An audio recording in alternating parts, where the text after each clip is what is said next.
It's one of the regions, especially districts, that people who studied in mu history of Wedda abakulembeze n'abantu bakolaganye batya okumakinga sure nti Mbale eri model city. Ekigamba nti osobola okutunuulira n'ogamba nti eno yerina okuba city, buli kimu ekigenda mu maaso city werina otambula, buli kimu abakulembeze bakola ebintu ebyesaanidde okubanga bituuka ku bantu, bakola ebyo ebyetaagisiza okubanga abantu ba bulijjo. That's why mwe category eno eri abakulembeze. Programu hii igezako kubona eti omuntu weyasiiwa bulijjo wa boda boda we mukatale we nawe mu office akolagana ate nani ni bakulu befe bakukulira babonanga biri kugenda bityenda ubonanga itawuni yefe obesity yefe iri ku mutindo gwe kubanga niyo kibonerako ku site zosiza. Kachanjagala twogere just as a brief survey oba survey bakitaata okugamba nga kyekubonerako no survey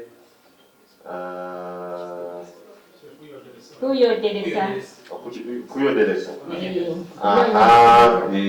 kati njagala just tuteekemu just in the but there are some many other issues that I am sure that are affecting you as the rights holders that we need to first know what they are before we could have an extensive discussion and how we can work around them.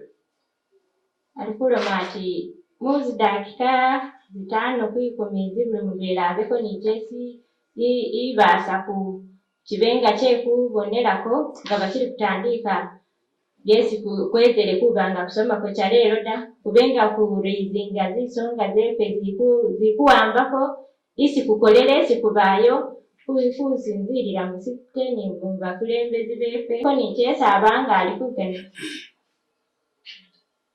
This conversation is about you more than it's about us. We just need to get to know. When we were with the leaders, they told us the issues that affect them at their level and what they think is what they need to be worked upon to allow them to work effectively. So we need to know from this point what affects you at your level that you think the leadership should respond to.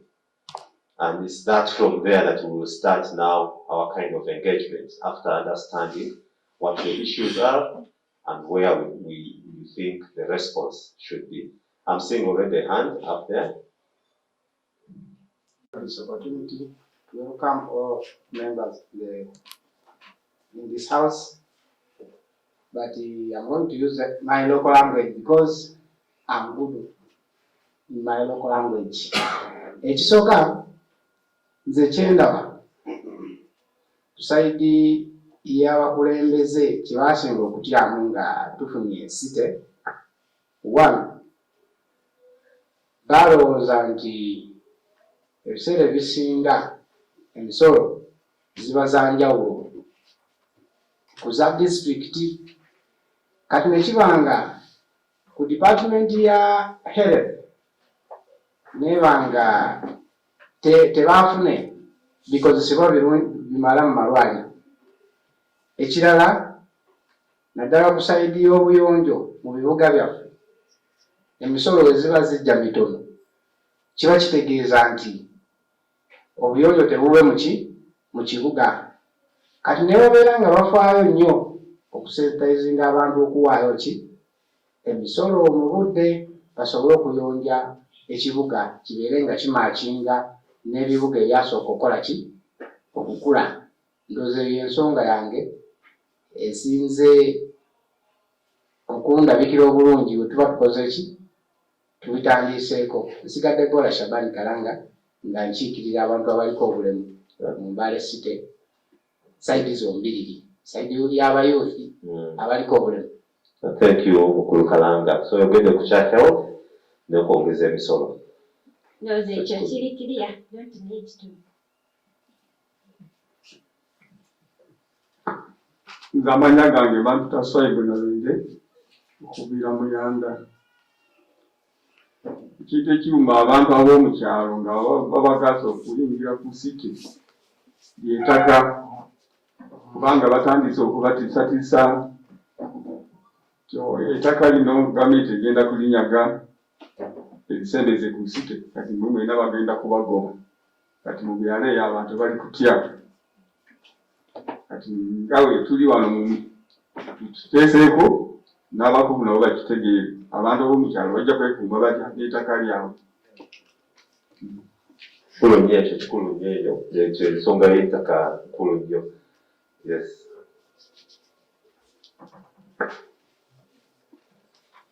Okay, I'm Kelvin Evans from Giro in the Sister Division. Kyalo Mbale ngeri abantu gye baazimba nnyo abantu babadde beeraliikirira bo balowooza nti akagudde akatono akaayitangawo edda n'ebigere balowooza nti no grade egenda kujja ebamenyeewo era beeraliikiridde nti ssaawa yonna ndowooza bagenda kubanga oluguudo lwene luyitawo kati ekintu ekyo mukirowoozeemuko kubanga mugenda kukikola kati lisiti omuntu w'ekyalo musobola bajja babasomese balebe engeri gye bagenda kikola before manyi omuntu w'ekyalo eyakafuna siti alowooza bingi ebikyamu naye Okay, kikulu nnyo. Kati embeera ng'eyo kati obuba okola otya ekkubo eriba lyagala okuyita muba mwagala musigaze nga mukyalina akakubo kamu akatonotono naye nga tebabemenye. Okay, ekiriwo ntino kyenkingizako okugamba nti yo omuntu w'ekyalo yayagala kumusooka kumusomesa asooka asome nti munaye wano awantu bweba tugendanga kitali kyonna kino naye bwojja bumanyi nga tomusomeseza ojja kumusanga nga alina ejjambyali kibikirwa kimwabyatunyambe naye naffe twagala ekkuba eddene liyitewo naye kyetaaga okusomesebwa. Ekyokusoma kikulu nnyo. Sensitization. Okay. Nze Amwadada Abdallah coming from Boywood. My point ebadde era ya sensitization n'okuba some of you may not be aware Mbale City mubaddemu municipal areas eziri ku municipality nga zimanyi how municipality works emisolo nga ziwa naye kati bagenze ne bayungako local governments bino ebyalo like nga onasanga industrial division mulimu Kasacha mulimu Bungoko Mutoto Family sub counties ezo kati abantu bamanyiridde ebintu bya muti ebyeri si bya mutawuni eby'emisolo badde abantu tebawa misolo naye kati bali kubaga they have to pay.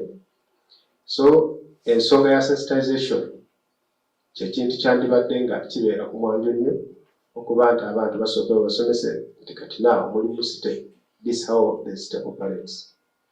Ekintu ekyokubiri bano balida baffe kati some of us we are leaders wansi awo naye kati abali ku nkiiko eno information abafuna first hand information the flow of information is very poor.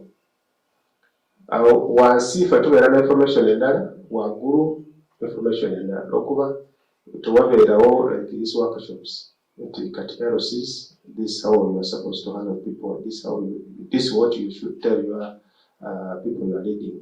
So nze mu nsonga zange ndabye nti sensitization yeetaagisa ne information flow nayebeere nga bagiteeka mu line bulungi yaziza kikulu nnyo ekyo. Basaali beere bakulama bati kiitaagibwa kubanga kuli kusomesebwa lwekuba abakulembeze beyanzeewo kiina tobazanga booleseresa buli na mbeerawo siza na information da kale niyo kyesiba yaaya abantu biba bali kuyinfasayizingamu anyala amanya mpitula ntumbalo kuva namarugo wase industrial division ekizibu ekyali ekiriwo kiti kale ebyaleere badde ndiko menta w'abawala kati bwe baba bakyusiza gundi kubeera site bajjawo ekyalo kati puroguramu ne bagijjawo balabadde kola negumu na Grace nga nemmenta w'abawala kati puroguramu ne bagijjawo kati ez'eggumu bagitutte mu gundi mu kyalo kati musiteeka ebintu ate abawala bali eyo mu kyalo babonaabona baagala gundi obuyambi naye nga abadde puroguramu zijja mu kyalo nga bagala bayiga by'abaana biki ne babawa ebintu kati puroguramu teziri. Interesting. Eno site zenu siwuliddeyo okuboogera. Amaayi muli ena.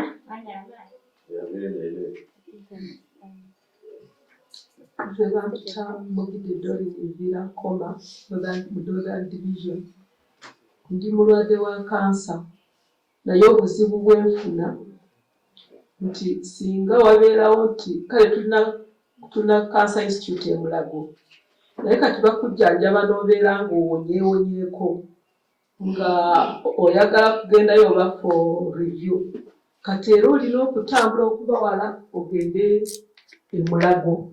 Tulaba nga awo ssente nnyingi bwejjanjaba emyaka mingi oludde Mulago kati for review naye ogende. Mbayo nsaba nti singa kisoboka batuyambe batuleetereko dokita akola ku kansa wano era n'omukyalo eyo nze bwentambulira abantu bangi bali kufa kansa olw'okuba teri kumpi wano omuntu omugamba nti ntya Mulago kubanga eri expensive naye singa dokita ajja wano wakiri ne balaba omuntu ne bamusindika ekyandibadde kituyamba. Yeah, that's cool. Thank you. Mliena. Kuli nikukanikani byesi kubitamo mu bisinza byeffe. As I said, my name is Wakalanga Brian. I'll talk about the way revenue is collected. Because I personally do own a business. One day, the city authority, they came to my place. Now, instead of them trying to assess, like how much do I earn a day, for them they just posed their revenue on me, of which it was a bit huge amount. So please, they should at least try to revise. When they are trying to pose some revenue on someone's business, they have to at least assess. But no kubanga bajja ne balaba ofuna sente meka ne bamanya then omusolo bakuseko gwa meka not just of the business y'omuntu because you have seen stock inside, you don't know how sales are running day to day, you just say you have to pay this as revenue. So you have to at least look in that tuchogereko. Manyala baba yalikulema ati ingeri yesi bakulembezi beffe basite basolonza mu misolo kerinda idaawe kale alikusaba ati bakulembezi babenga basiiramo bagondemu engeri yesi banyala basolonza mu misolo zo banyowe basensitizingeko baatu bababoolere bati bafuna siringize eni babamaanyi obusaba ti babatako siringi batukusasula $15 lusi ni 15 zenezo mwezi kokola kino kozifunako daawe wanyala yaaya aliyo gwe. Oh, okay.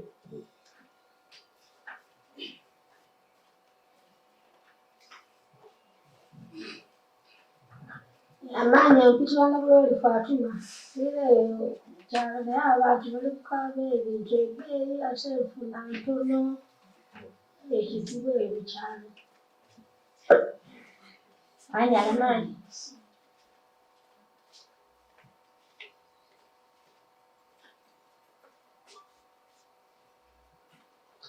Ameyanze moderator Emmanuel Mtwa Hayende Mike Avide Mtoto status weva kuba site tusuubira bingi naye kati bw'otunula Mbale nga site kasasiru really if you are entering this our main neck here.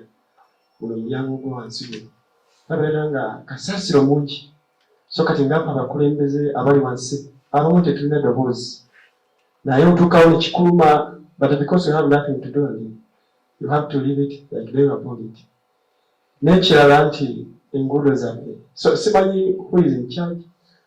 Osanga ab'enguudo bajja wano ne baleka nga terulaba ne badduka eri, so omanyiza nga tawuni yonna mutambula mu ntobazi esite, really esite. We need to change. So njagala okulumutuyambeko. N'ekirala eddwaliro lyaffe ngami Ifaawo nawo omukyafu mungi, otwalamu omulwadde omulala ali mu kufaawo, omusawo akugamba blood kit dog. What is that? Or do you have your brother? Do you have your sister? That is form of money. So city abantu bafuna accident, otwalamu omulwadde bamuleka, otwalamu omulwadde bagamba doctor taliiwo up to next week.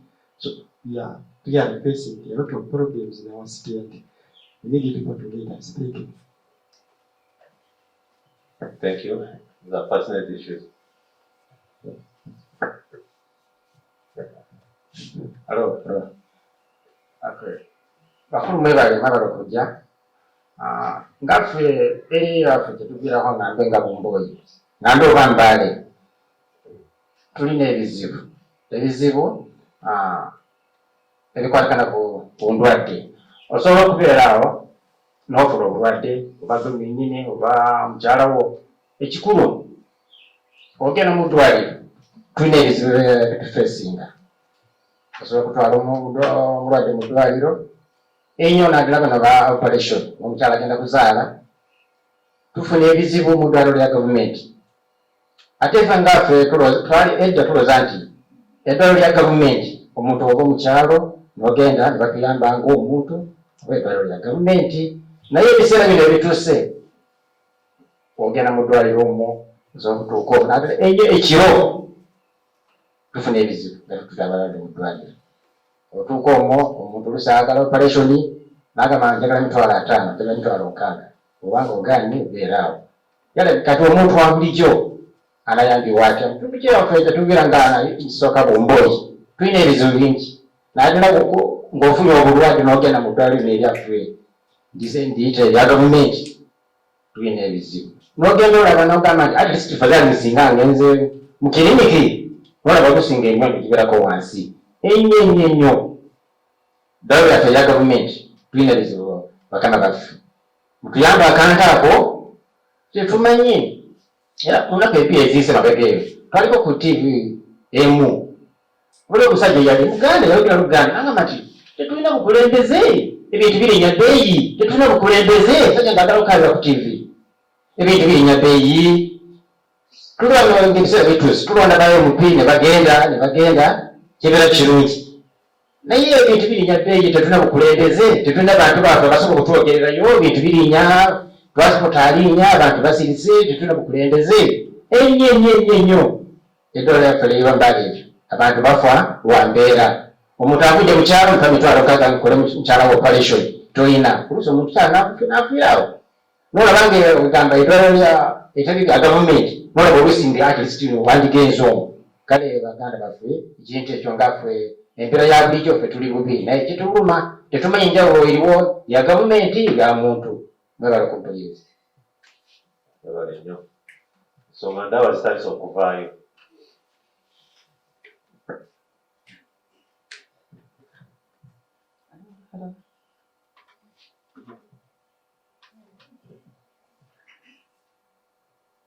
Amina nangiwa Aisha Kisaka nambe Bumboyi nambuka.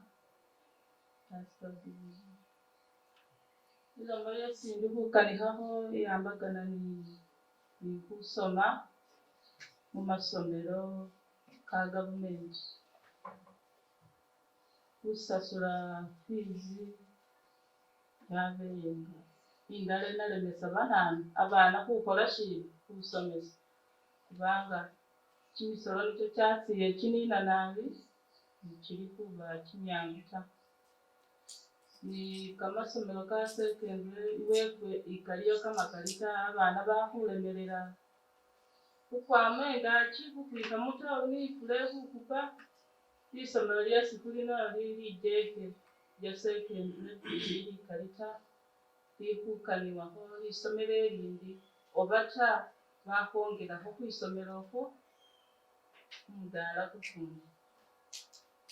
Nisonga ekindi bamayi bakhulira mubyalo bali tsimbela tsindi tsayitirire kimisolo nakyo kyayitirire bikala awo bakhulira bali bakhutsa khusisula kimisolo babayambaho business khacheke bali khutsa khusisula kimisolo ali khwakhumanya bamayi bano bateresa balina tawe.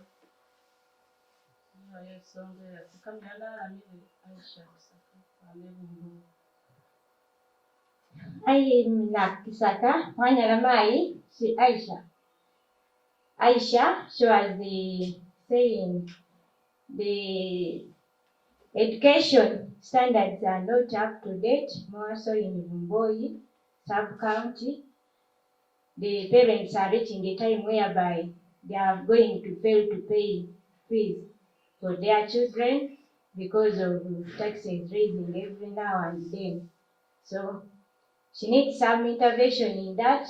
And at the same time, they have only one secondary school whereby the number of students are very many.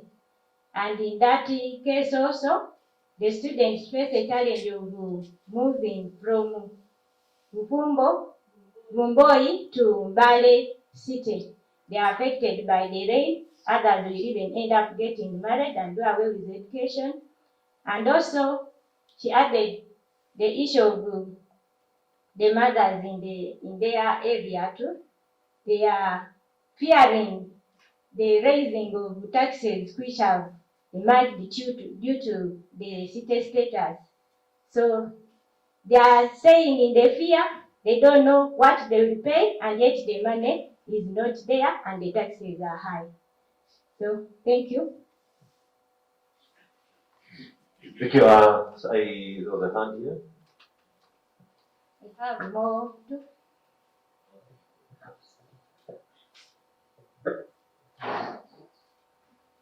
Nyanziza okumpa ku mukisa guno amaanyi ampiti Waji Hassan Greater Ward Makuwa Sale Northern State Division. Ensonga yange ebweti. Ensonga esooka tusiimye okuyita wano ku musomo guno. Ekyokubiri nsaba bakulu baffe mu kaseera kano oba mu lunaku luno no pologulaamu tugisiimye nti naye tuli kweyongera okubasaba nti ezibadde gundi zaffe sub-county kati saa zino ziri sub-division. Tusaba ofiisi tumwongere okusomesa mu ngeri enungi nti mwongeremu ogundi yamwe saavisi ebeere nti etuuka ku bantu baffe abasigadde emabega nga ku village. Kati ife abali wano tulifuna guno omusomo naye tetugenda kusobola kutuukirya abantu baffe abo abasigadde abangi. Poozi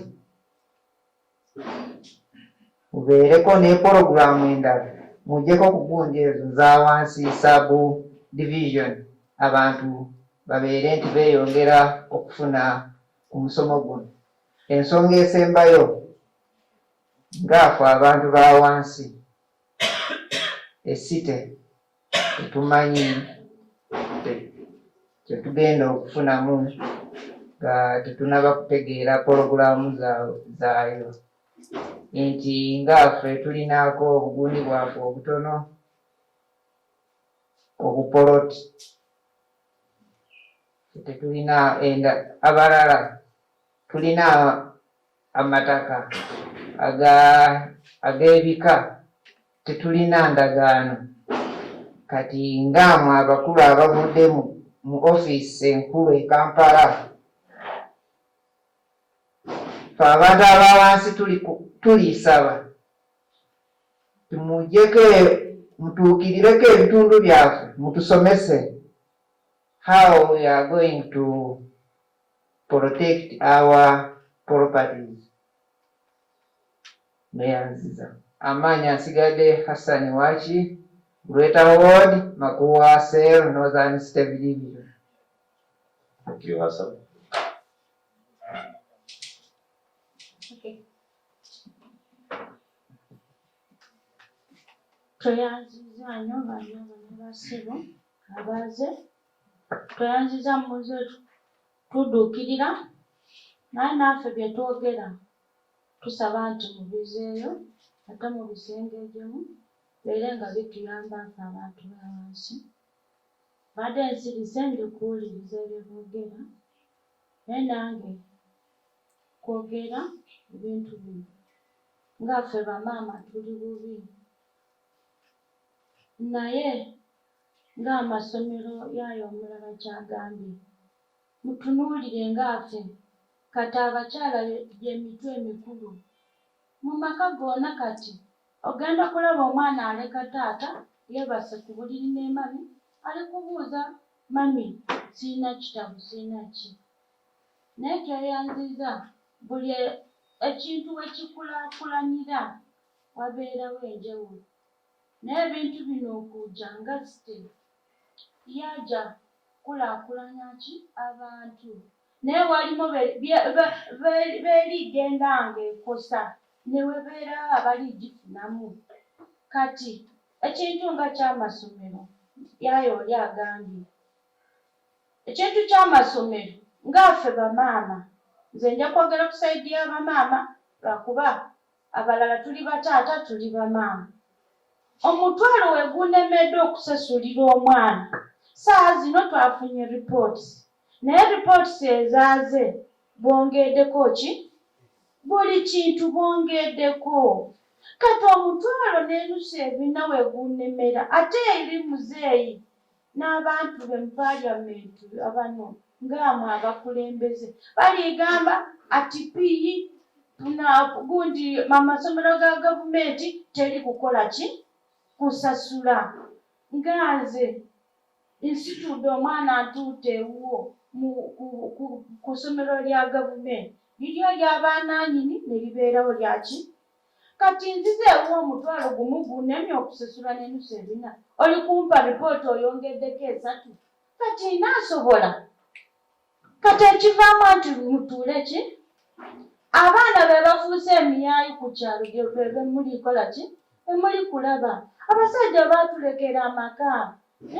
Kati wuuyo ndi kufuna ntunda butungulu n'enyaanya ndiisa abaana sasula ennyumba gw'omusajja gy'oli kujja osulemu nange abaana we tuzaala toli kusasula nnyumba ndi kufuna mu bitungulu ebyo 10 seevingeko nsasula ennyumba nsomesa abaana naawe gwe wa gavumenti oli kujja ng'onzigyako omusolo oli oluusi n'ennyumba endala ya bizinesi enemye ndi kusula wano ndi kusuubuulira wano abaana basula wano naye paka oli kunfata oli. Kati omuntu wa wansi tuli kubeerawo tutya?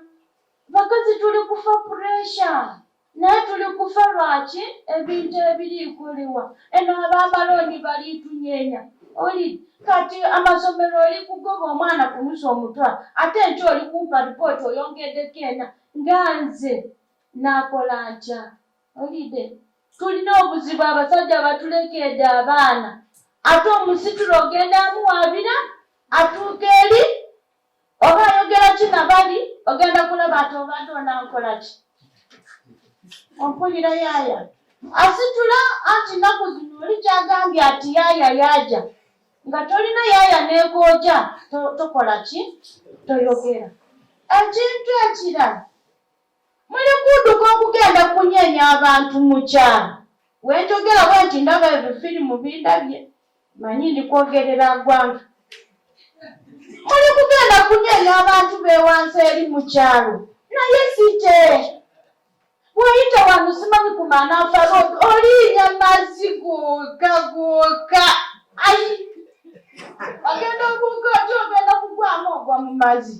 Kati kati esite webalemedde okulongoosa eno mu kibuga muli kulumba eri b'omukyalo ate bagamba osookanga ne baki ne beewamba kati esite ey'Embale kyeki nze mpitamu naye mutuyambe ngaffe bamaayi bamaama nze ndi maama w'abakyala eri gye mbeera naye tuli bubi abakazi batuusa abantu kati ekiro afadhali atunde emaali ye aliise family lwakuba bizinesi eremye oli kumuwa omutwalo oti maama genda ogule enva okole ki naye baaba emisolo egiriwo mwogereko n'abantu bano abagenda paka mu nyumba emisolo kati ng'ab'amayumba munoonye gano abazimba agakalina nanze nazimba akange k'obusubi nsulamo n'abaana onampaako omutwalo bali kuja mbonsasule ki tuli bubi abakyala tuli bubi ate eve be bakazadde b'eggwanga famire agenda atuuta abasajja batulekedde ki ab'amasomero mwogereko nabo nze omutwalo we gunemedde kati enedde enaasasula kwebaka wano ne musajja wange oyo mubutaata w'abaana oyo wano weesuubulira wano abaana webasu oli kunondoola paka afulumye omusolo ku bitungulu ebyo kati nakola ntya ate tugenda ku bunanduudu bali kutusaana ekiboko mutuyambe bamaayimu abatuudde eri muze tuyambe afe abakyala abasajja twakoowa nabo empale twazikyawakyawata lwakuba tetuzirimu ki naye mutwogerereko eri tuli bubi nze wandi wano ndi mulwadde n'ebirwadde najuza lwa stress oli wano ow'ennyumba akunyene esomero bagobya abaana ow'ebbanka ali kudusi olidde yaya baleeta ennaku zino ebibiina mbu bwebakuba 10 olunaku ozaayo 10 buli lunaku kati stress zakola ki mutuyambe nkomya siri mwogereri waki wa lunaku anayo anyala maayi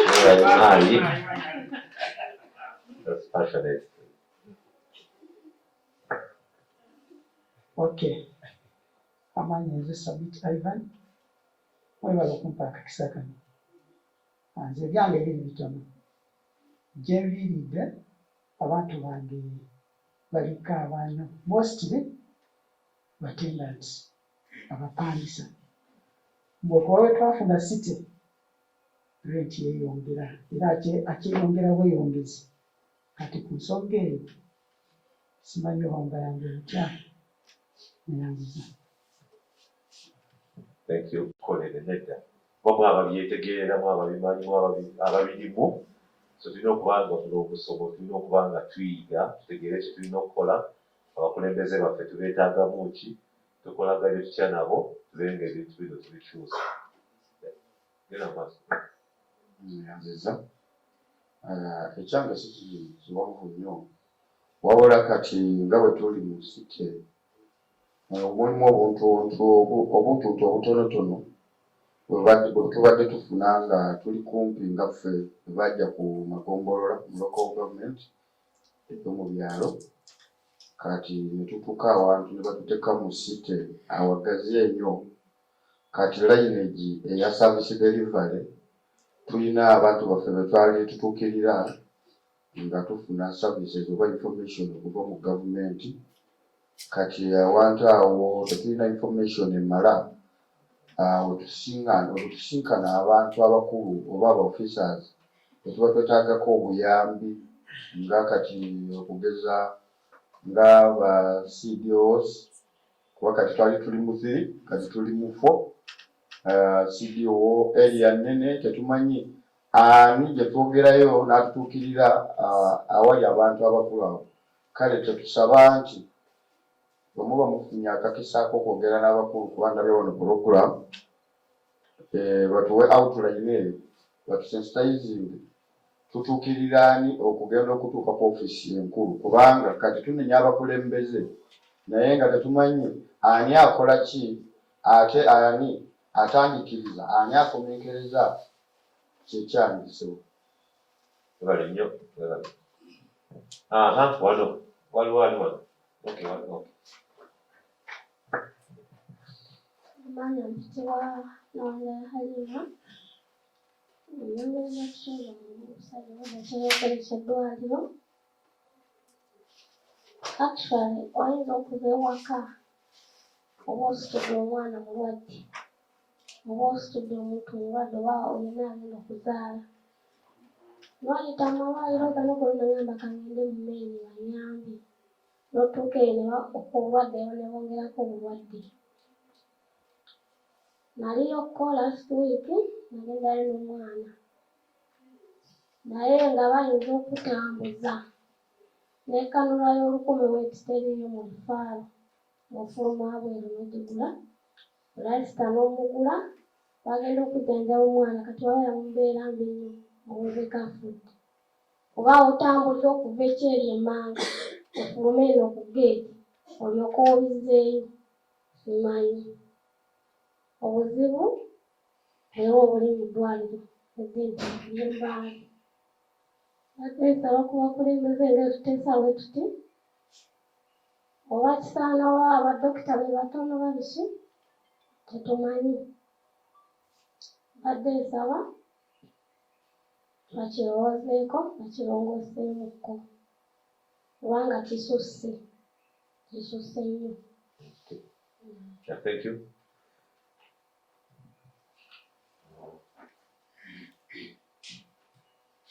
Thank you. My name is Uncle Jane Wamende, Chiquila Kawa Industrial Division. There is another program for the youth, not even in Mbale State only by the whole Uganda, but for now we won't talk about in Mbale State. As far as Industrial State Division is concerned, when you go in electoral commission, when they give you like the other register, you find like youth, we almost 70,000 in that division. Unemployment. We are unemployed. That's the reason why Mama said that when we go to Nandutu, they just us. When someone is unemployed, that's the resolution. And moreover, there are those people, graduates, not even these gambling people like P4, what? Graduates, you find someone is having a Bachelor of Accounting, Public Administration, even law, but you find them on the street selling themselves to get something for survival. You understand? Another thing, we thought that these people who in government, our government is going very far. We expected that healthy, we could not incur the problem of corruption, but abasawo kati bali corrupt nnyo basinga ne ba officer. When you go in the hospital, you can see some cotton wool, some hospital, but they are telling you that you go. Me, I have ever lost my dad because of, but even if I'm very sick, I cannot go to the main hospital. Even in the referral hospital. But for me, I'm experienced in main hospital. Everything you buy, and these doctors are now wise. They have their clinics, and when you enter there, you go to Benny's. I'm called Ben, but just an example. You go to Benny's pharmacy. This and this and this. You come back and you say, who is Ben? He's referring you to his business. They are making money. We thought that the traffic office and other segments, but I'm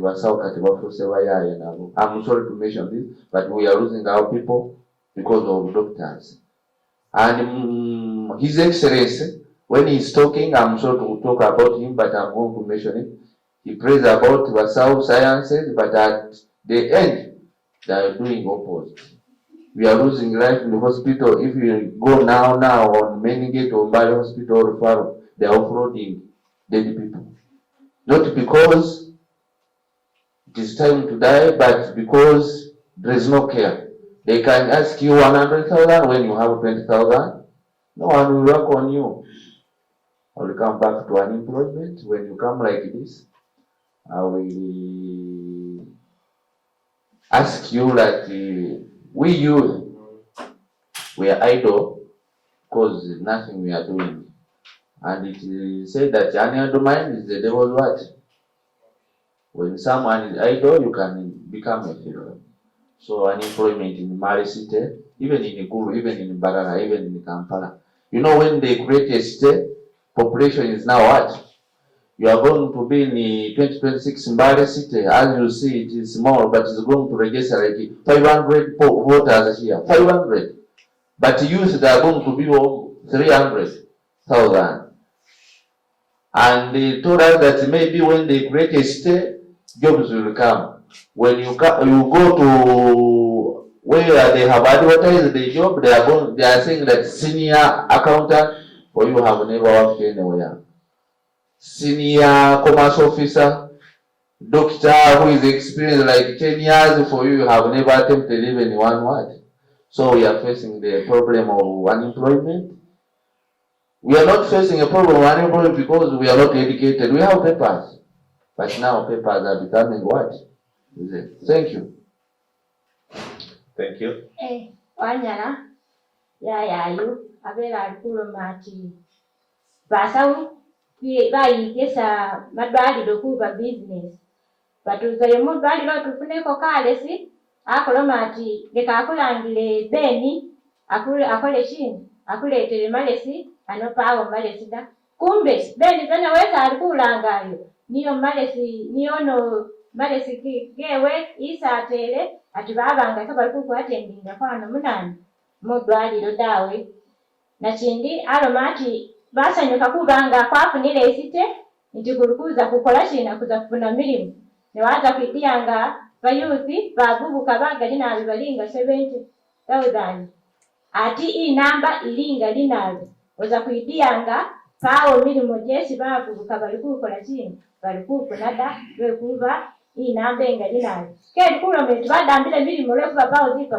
zipapula balini nazo nenga milimu ojo kebakola chini kebajolako dawe kale nakindi aloma ati ulikuza service commission ulikuza balikukusaba mulimo ulikugana kwa accountant oba commercial officer bakugana experience ye myaka likumi bagulagetingire last year oba myaka gibiri inyuma kale babanga balikulemesa bavubuka kubanga bafuna milimo tegera alikusaba ati bageni befe bano bakulu bano bolese makono yesi biyambako byo nabo babenga basirako mu bavubuka babenga balikufunako nani milimo bakabasaba experience nani ingali nabida panikana niyosho. I also have something to submit. Good. I also add on what my colleagues have raised, the way garbage is collected. Formerly, Mbale City was on the map as the model city in Uganda, but the way garbage is collected, we used to have tanks placed in every corridor, every lane, but currently you find that is not there, and the contractors who get the tenders of collecting the garbage, we don't know how they do it.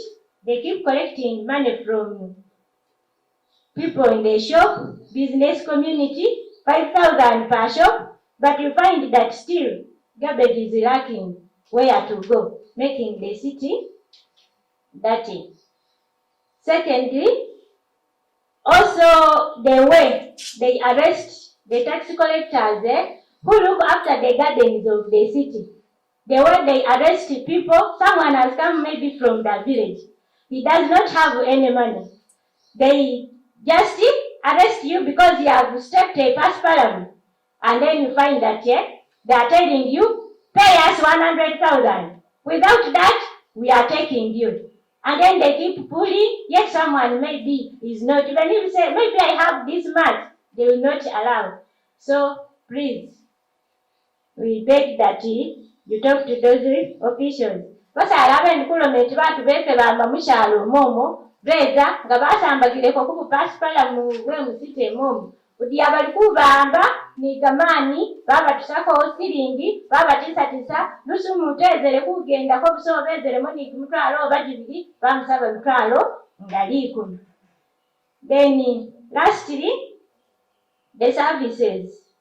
the services that our leaders give at times when we go to their offices, they don't give services as giving to people who have voted them, but they offer multi-party services. They look at who is who. Did you vote for me? So tell them that people need your services regardless whether I voted you or I didn't vote you. Not because maybe I'm NRM or people power of this, but I need the service given the fact that you are in that office. Basala ab'enkulomenti baakulu beefengaagiyo nga biitu byabeereyo kwaziire services. For instance, saawayi programs ziriwo nga obaze kugabira baatu biitu bya emyoga binanu omuntu ng'abikuuza atafune nga wabone nga koli wepate ya NRM oba wa FDC nga waziire tebanakwatendingako mangu da. We can even say it an example of the recent COVID-19. Most people who were affected, the beneficiaries, I happen to be the General Secretary, Cathedral Cell, South Central Ward in Industrial City. They made us to submit lists, but the lists we submitted, they were not the ones which were worked upon. You find that there's just some other people who were benefiting. Basala endukulomenti nga bawandiika bati baatu baba affectinga ni beneficiaries ba COVID-19 kwatayo zilist ne zilist zetu ffe ba ero sikowandiika kezabonekewako da. Instead baatu bandibisa niyo babakola kini besi ba politicians banene baatayo niyo babakola kini tekirida. So I think you can bear with me. So tell those officials to render us a service. Thank you. I submit. Thank you. Yeah.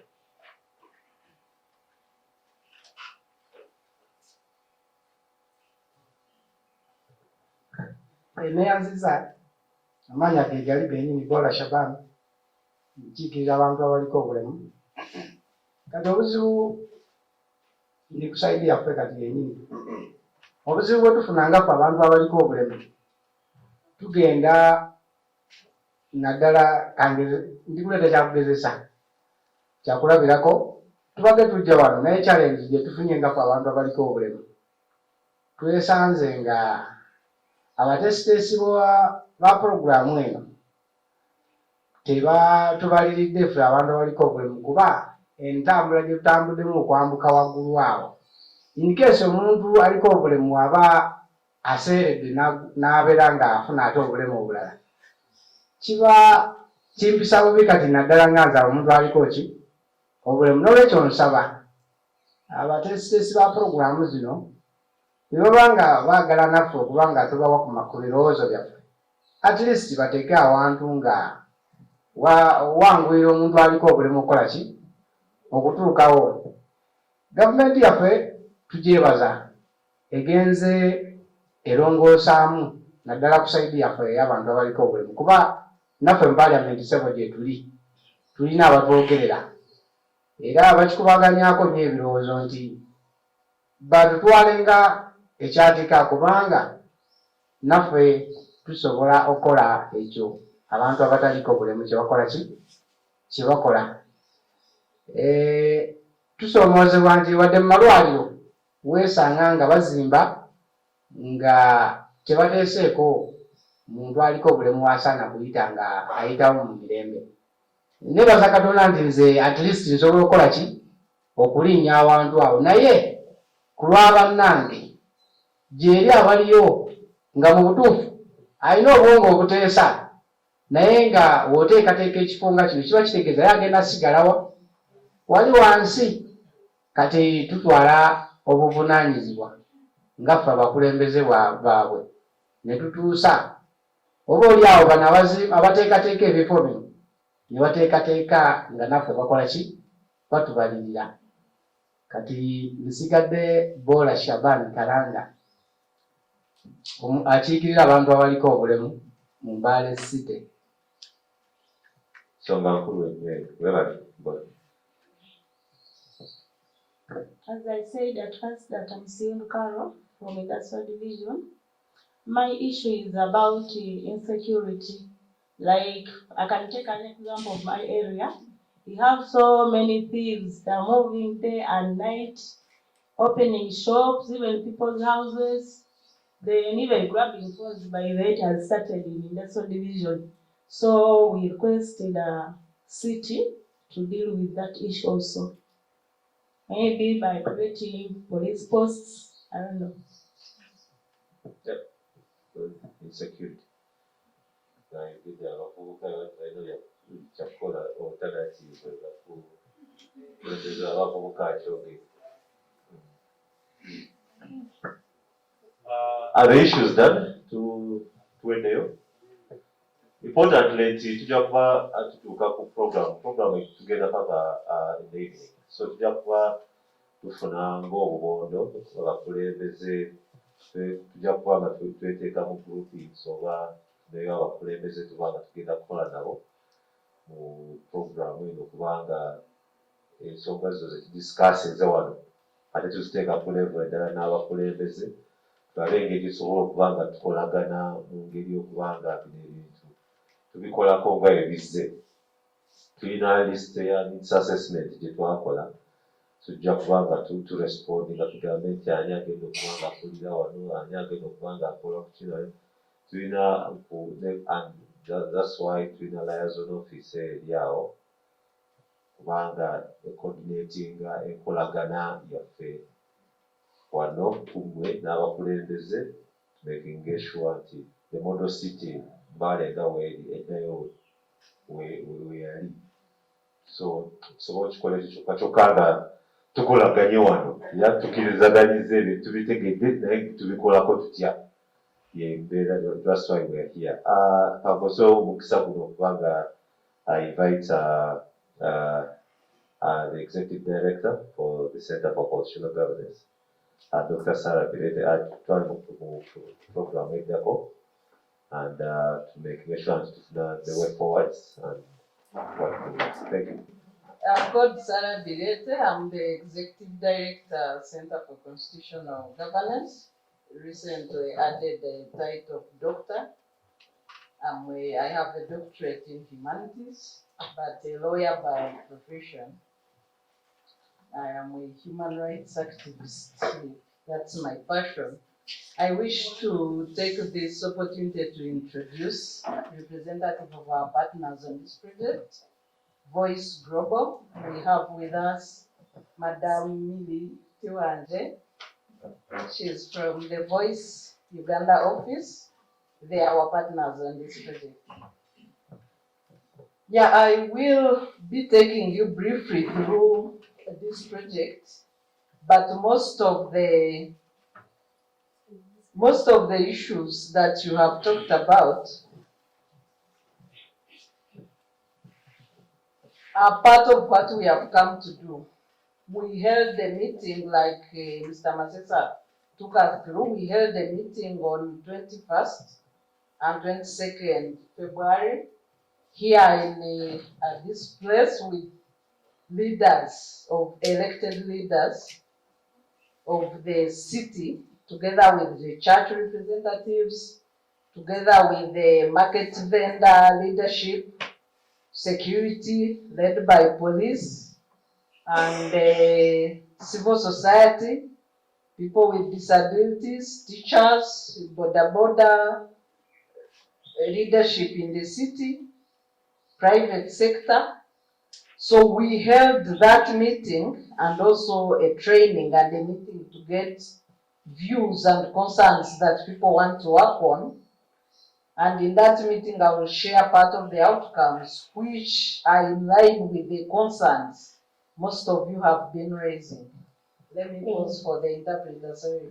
Okay. Basali maiyo bamulanga Dr. Sarah Birete niyo n'omukulu ukulira kitongole kya Center for Constitutional Governance. Center for Constitutional Governance. Center for Constitutional Governance, we are a constitutional watchdog established in 2011, and our main work is to promote constitutional governance in Uganda and East Africa, the 7 member states in East Africa. Basale kitongole eki kyatandikibwa mu 2011 nga kiri kukolaganira adweranyi babantu mu Uganda mosizana kubona bati banwanirira lidembe lyabo bakolera adwera mu Uganda ni East Africa yosizana lyamanyikana. Our main programs include constitutional literacy and advocacy programs countrywide, promotion of constitutionalism in institutions of higher learning, human rights and civic space engagements, and then legal reforms in Uganda. Bitu byesi baba bakola basomesa bantu kumanya mateeka ng'okiri kumanya mateeka bamala babanga balwanirira kulobinga programs zindi ziyambagana ku mateeka kibala kyosizana babanga bakubirisa bantu nabo kubanga bitanira adwera mu kupromotinga mateeka gesi constitution yefe ekola ni lidembe lyeba batu nga batu human rights nga omuntu buli ninawe ni lidembe lyowo nawe nikubanga basomesa batu bya civic space zikina kubanga baganika ingeri yesi batu balondamo ingeri yesi batu bakolagamo milimo gizamo ngesi kwamba kubanga kulukutesa biteso byefe bikina ni zi platforms zesi bakola reforms zi parliament nga yikale bamisayo biteso bakuleterana. Yeah, the main purpose of work on civic space is to ensure that people have a voice in the governance of their affairs. So the purpose is to create platforms for amplifying people's voices in governance. And through that, we have Civic Space TV. Ronnie here is representing Civic Space TV, a digital TV that you can find on YouTube, Facebook, and Twitter. And I hope that during the break, you shall check and subscribe to the TV, because even this program, all of it will be uploaded on that TV, as well as many other engagements that we shall be doing on this project in Mbale. Basale. Sibiki yeshina bitu byesi babanga kulukukolano nga kukola kutimanya kusoto ulukuganika bilikuza kunani kumbeo bya bata kubanirira lidembere babatu kubona bati baganika bizibu byawe bibamba ko nga batu nenga nga bali ni nani ni TV mayunga alome ranga kukuganika sawa yikuti byosizana bilikuza ku TV kukola yoshina bamulanga ankoroni alikuwambisa kakwafunire break time unabanga mwingirako ate kuli mu.com ate ngoganika otimanya otukuganika oli kunani ku TV live unabanga obitayo ku break. Yeah, our work with the civic space is supported by Voice Global, and they also helped us establish the digital TV as well as the civic space app, the rapid response app that we use to track and respond to human rights violations in Uganda. Bakolaganira adwelanye chito batambise 15 minutes nga nafe kuliko balala mu studio batambise ko asatu kuba bawulirizi kubanga biramo asima mayi kubanga engeri yesaganikire asimire nabi nakindi alomati ngoganikoti manya kuti kuli live ku YouTube kuna banga kubikolaza ganga bili live kale aba kubirisa ati mube free ukanike engeri yesizana yesi ugana mu muri liro niyo nonyalisane kuwa point like. As I've gone through briefly, the objectives are to create a platform like this one for you people to express your views on how you want to be governed. Batu ingeri yesi bazakubamo kuzakubanga ingeri yesi kuliano china chalelo kuna banga danga meeting ziba ziti kwikala nonga chalelo the platform zesi kweza kwabanga kulukutesa byesi ogana kuwai. Our second objective is to make sure that the local communities are able to participate in strategic engagements with the leaders, and you share your views, and also leaders give you feedback on how they are working on your views or problems that affect you. Kizirira kyekabiri kubona bati bagabana nani nafe indowooza yawe niba baatu ba bulijjo niba bakulu beeffe niyo babona engeri isi bibanga bizamu.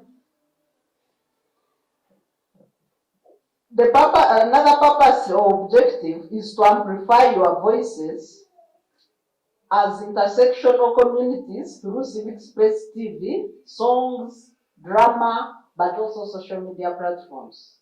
Ensonga y'ekaddatu kindi kubona eti bawayo ligono lyeffe libenga liri kuwuliririkana mu bantu beefe oba zi communities izo kubitira mu TV yeffe ya civic TV ni drama ni jimienya kwembaga babene ni ba local artists babembaga nyenyanji.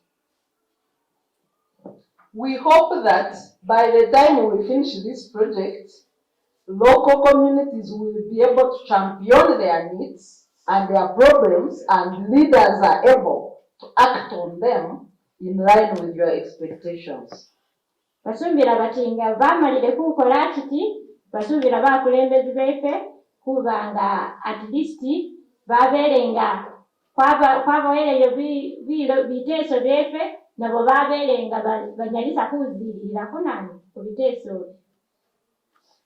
Among the people that we are supposed to work with, and most of them are represented in this room, is people with disabilities, women facing exploitation, abuse and violence, women, elder and young people, as well as, you've read so fast, there is a category I haven't read, indigenous and ethnic minorities in Mbale. I hope that each of these groups is represented in this room. Baatu beesi baza kubanga bakolagana nabo balema bakasi babanga bali bakinyala baana banarebo baatu bakulu babanga bazeeyi bakinyala ni babaatu bakadde nabi bali indigenous mu communities mukinda baatu nanga be street children bokinda batyo. So the areas that we work on broadly is space for people to participate in their governance, but also making sure that we have an improvement in social service deliveries like health, education, garbage, and the other concerns you've been raising. Bana banga babona bati yakakubawo kiifo kyesi bakolanamu mu bakulembeza nabi bazirira mu bakulembeza nikubona bati zi service zefe zikina nga zebulamu za health ne education particularly ngesi kulomere zabeere nga waliwo enjawulo. So when we held a meeting with the leaders, and some of you have represented the special interest groups on 21st and 22nd February, these are some of the gaps we identified, and we are going to go through briefly and you tell us what you think we should add on what they identified. So one of the key areas or challenges that was identified was budget and funding needs. The leaders said that Mbale is still receiving money as if it were a district, and the budget has not transformed to fit the needs of the city status as yet. So among the decisions we took was to hold a budget conference with some of the national actors, involving people like the town clerk, the mayor, some of the MPs, and a representative from the budget group, and be able to lobby, because the country is now going through the national budget process and Parliament is about to approve sector budget. So we want to quickly make an input and check the proposed budget for new cities, including Mbale City, and see whether it addresses the issues like health, security that you've been pointing out. We shall hold this meeting tomorrow here at the same venue. Amakolomati, yes, babanga bagitamu kwa abiri mu meeting, babanga bali kuraizinga meeting kizibu kyekubanga ba imbalirira oba budgeting ni planning kubalirira ni kubanga bateekateeka imbalirirayo babawo ni batawuni clerk, mayor, security organization zose zana zaba represented babonanga baleeta kiteeso nti Mbale ikifuna siringi ze budget ng'enana district atenga ili city status yati kale chagira alikubona ati akireeta kyaleero kubona engeri yesi kunyala kwabanga kikulakulana mube kubati parliament nga yikale balikuza kubanga balikugaba budgets mu cities n'atubona oti isite ilimo bantu bagali nekifuna ne siringi ze ilinga kunana ku district yabanga a challenge. The other challenge that was raised was lack of sensitization of rural areas. I've heard most of you also talking about it, and this has manifested into issues that are affecting taxation, affecting land and survey programs for urban planning, land and property plus challenges of land grabbing on the part of the people who don't have sensitization. So the urban cities and rich people are preparing or have started to come in the villages, threaten local people because of the planned surveys by the city, and some of the people are beginning to lose their land.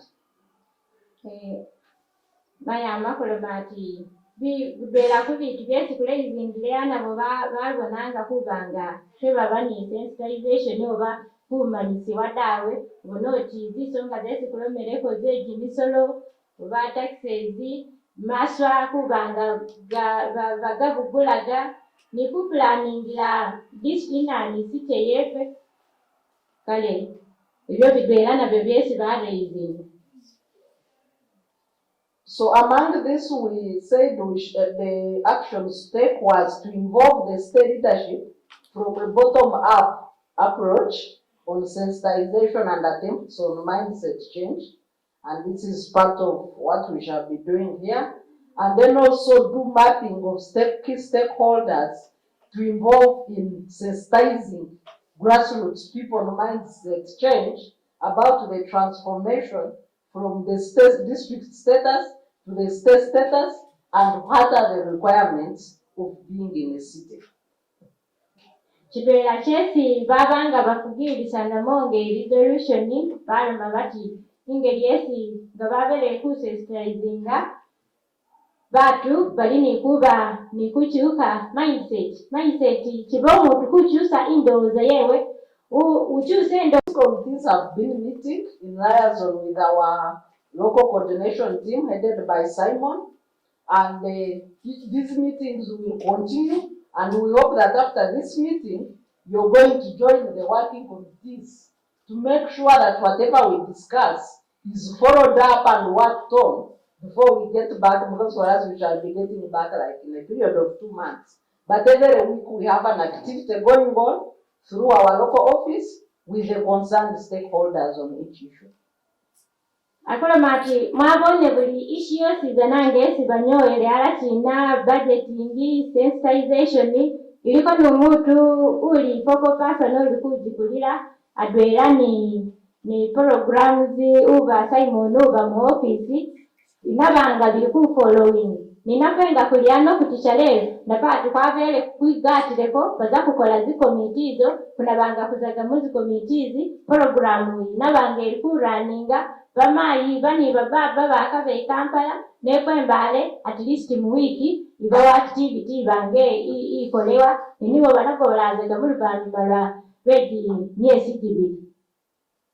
The other issue identified was concerning markets, and the problem is on local allocation without the participation of stakeholders. And among these, we discovered that the lockups that were gazetted for people with disabilities had been grabbed And I hope Simon will give us an update on whether they've been recovered now so that people with disabilities have their space in the markets as it was planned. Isonga kindi yabe songa ye katale ka main market. Basale befe baliko gulema babanga baba gukule midala jawe nga bagirire batawo bati bakolo ingapu kusubira kuti Simon anakuwako update oba akumanyiseko engeri yesi bolayo ingeri yesi babanga bagabana mu midala banigiriza balema babatusako midala jawe. The other issue was lack of sensitization on the members in the market as on matters concerning security, concerning market dues and contributions for power, as well as disposal of garbage. We set up a committee that involves police, because also the other challenge was on how police comes in, scares people, brutalize some of the vendors, instead of having proper security engagement for the market that all the stakeholders are aware about and are able to participate in. Isonga kindi yaboye kuleka kubawo kusensitizinga oba kusomesa bamayini bababa ni bayaya baba mukatale dawe nga nga polisi yaza yabatulugunya yabakuba bati kubabolera bati oba mulikuza kusasula masanyalazi oba security nayo yitagiwa kale nga bikala baba ni committee baba nga bali nikukolako isonga ayo kindi. We also identified that some people had taken over space for leadership in the markets and were bribing to maintain themselves in power, and an idea of term limits for market leaders came up and was agreed upon by all the stakeholders. But also we agreed that the markets should create fire access points. This was a concern raised by security, saying that congestion in the markets, but also people who are no longer trading in the market and are outside the market, in the case of a fire breakup, security has nowhere to pass to go and put out the fire.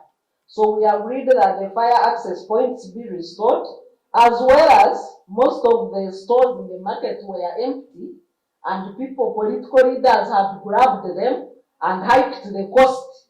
And that's why many people had resorted to trading in front of the market as compared to going in the market because it's not affordable. Isonga kindi yes babanga balikukolako baza tababula midala jiribusa mukatale babanga bajigiza atenga batu babaka kugulisirako balikugulisira anze lugudo tokuba baba ingile siringi zinga linalo.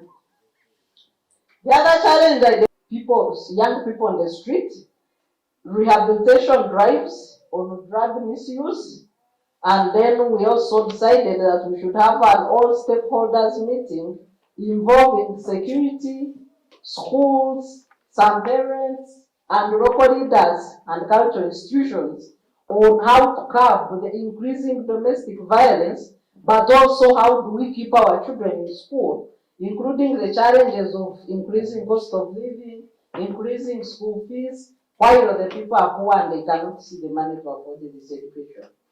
Isonga kindi yaba isonga y'abana ba mu street children tukubona bachokolazi bati nga yabele ingeli nabi ni kubanga bamayini nabo domestic violence izingoyo inamba yekutula abana mu masomero nga nayo yabele ingeli nabi kale babona bati basensitizinga batubo batawo meeting yabamo ni ba security yabamo ni meya babone bati isongayo yakolele tena wadenga bana kusoma kuva kugani wake bali isomero ni napenga ni community nabo babanga bigata ko muri gusaniso bakubanise birozo bakole batena niyo bana babenga ke bali munani mu street.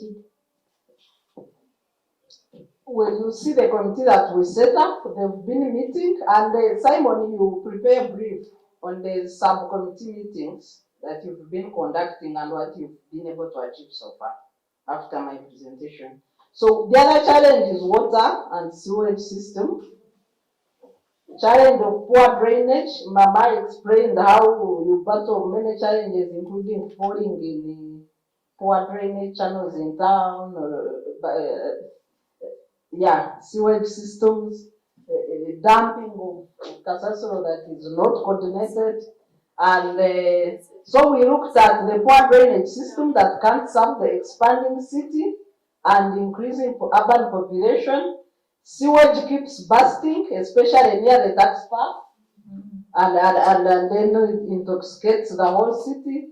Careless rubbish dumping, challenges of access to clean water in the city, garbage disposal and recycling, air pollution in the city, public toilets. Yeah, those are the key challenges that we looked at. And among the recommendations was to launch a campaign for making Mbale stay clean with the proper drainage system, proper garbage dumping, and tree planting. And this campaign is to be led by the church leaders and the police, plus the mayor's office, among other people. So the next time we shall be coming here, we shall be having a meeting about the market, and we shall be launching the Mbale, Keep Mbale Clean campaign when we come back here. Isonga gendilio ya water and soil systems, isonga yegamezi ya national water engedisi mikutuji drainage ezo zigenda gendamo kwabona kuti bitu population ilinga linabi bonanga baduma ga kasasire buli akuntuosizana ni sewage zene zabanga zamenyeka kubona ile ili ku taxi park aho ngo kuza kwingira ya breakinga nagindilida yoshinanga nga ku CRO ubona busanga batuga kubitira kunani fuluguru kale babanga batawo bati basuggestinga kubanga batawo mitondero mira ije kubanga bakulembezi batawo kubanga ku kasasiro alini kuba nisi adumiwa mubulayi babenga bali kulini kubyala bisala bibenga bileta environment ndayimunani mu city yefe bamalilizanga baloma bati balini kutawo launch ye ku campaigninga kubona bati Mbale kukipinga Mbale city kilini. Iyi campaign iyo ilikuza kubanga ilikulonchingiwa nenga alikusaba ati nga balekawo bitu biza kukulibira ni bakulembezi befe bechachi ni security ni education batu basiza nadwe asubira ati Simon anabanga kuwa kwe report how far mulugudo baza kubanga bakongestinga chipo baongesi ubita baongesi batu babita baza bingira baleka munani baleka butale busa kale basubira bati balini kubanga baba ingisire mugati baba wele midala babone bati bikala asi nabo Mbale ibawoni balanda ye kugendera ko busa. The other challenge was on revenue generation, where as the state expands or the state needs to grow, it needs revenue to grow. But as you have said, people are poor, but also they do not understand the transition from a district to a city and the new taxes that will come with the city. So we identified that there is need, I think it's number 7, there is need to consult and sensitize the people about new taxes. We need to look at the challenge of failure to collect taxes from main actors. The main business people that are supposed to be paying high taxes are evading taxes, and it is the poor person that is burdened with more taxes. We need to find strategies for attracting revenue to a city beyond tax generation from the local people. So we decided to put in place a mass sensitization campaign about new cities and the role of leaders in a new city as well as the obligations of the people. Isonga gindi yaba kusolonza misolo kubanga girikubawo kugigenerating kugifuna gitene baloma bati kitaka kubanga basomesa batu ngesi bali kusomesa hano kwa bafeilingire batena kufuna misolo gino bafuna bati baba bakikusomesa batu bamanya bati kwamire ati misolo kulikusasula ati nge district ati kuli musite kuli nikusasula kuti ni siringizi baloma bati nati batu banamanya batena batawo ikampeni yesi balanga bati masi sensitization ibanga balanga batu bosizana mukatale babusanisana babe mukatale bo bababolera bati ati kulukuza kusasula za siringizi ti nikuwamba misolo umuntu uli ni ka business kageke bamutako misolo migali baleka omuntu we business ngali uli ni zigorofa aleka kubanga na asasule kupiche ekimunu omuntu uli kutandika busa ku street bata we committee yekubanga naye likukolako kuzisonga. On the issue of people with disabilities, we identified the need to reallocate the market stores need to reallocate vendors on Market Street. Some of them are people with disabilities. There was a place originally where people with disabilities used to trade from, in Mbale, and that place was grabbed. So we started efforts on recovering that land for people with disabilities, including the office of people with disabilities, where half of the land has been grabbed. So the people with disabilities have lost their stores in the market, they have lost their place gazetted for trading, as well as half of the office space for people with disabilities in Mbale that has been grabbed by politicians. So we started a campaign to recover that land for people with disabilities, market lockups, as well as space for their trading. And the committee has been engaging, and we shall get an update on what they have so far achieved. Isonga gindi yabawo yabalala befe bakinyala bulayitawe baliko bulema ba PWDs baba n'ekiko kyawe mukatale midaala gyawe babanga babagugula ku maso gawe abere bali n'iriisa ng'egroup yawe ya PWD babatusako liisa lyo babatusako ni office kale babona bati batawo ikomiti yeke kubona nti babirikavaringire bakole kwisongayo barikavaringe liisa ni office bibenga nabo babenga nabo bali kugenda era nabo nga biyagala nga baana Uganda baleka kubanga banyigirizibwa nga babatyoboole n'eridembe lyabwe. On security, we realized the need for stakeholder cooperation on matters of security, need for access points in the central market for security control, matters of children caught up in the conflict with the law, like those ones on the street, and how they should be treated, growing marijuana around and the increasing abuse in the city, fighting in schools, street lighting, poor street lighting that is a cause for increasing criminality, and public street gazetted for fuel tankers near the Central Police Station, posing a security threat to the town. So these were part of the issues identified, and one of you, I think, talked about mishandling of security and the way people are inconvenienced in such security operations. So we decided to set up a multi-stakeholder engagement for security city in Mbale, led by the DPC Mbale, and the contact is there, with the mayor as a focal point. But we are also supposed to hold stakeholder meetings to map out other issues per division and hold regular engagements. And I know some of the talk shows have been ongoing, led by the DPC Mbale, and Simon has participated in some of these radio talk shows as part of the sensitization. Yabaisagamiriro mu speech kale babanga batawo meeting iyo kubanga ba gazeti nga batawo bati liteeka balimi kunsolonza abaana abo kina babenga leaders biga tatwera DPC nga bakulira nabo babanga bakolako zisonga zawe bazidividingamo babone nga babayenda kuba nga barehabilitatinga babaneko nisi bali niku.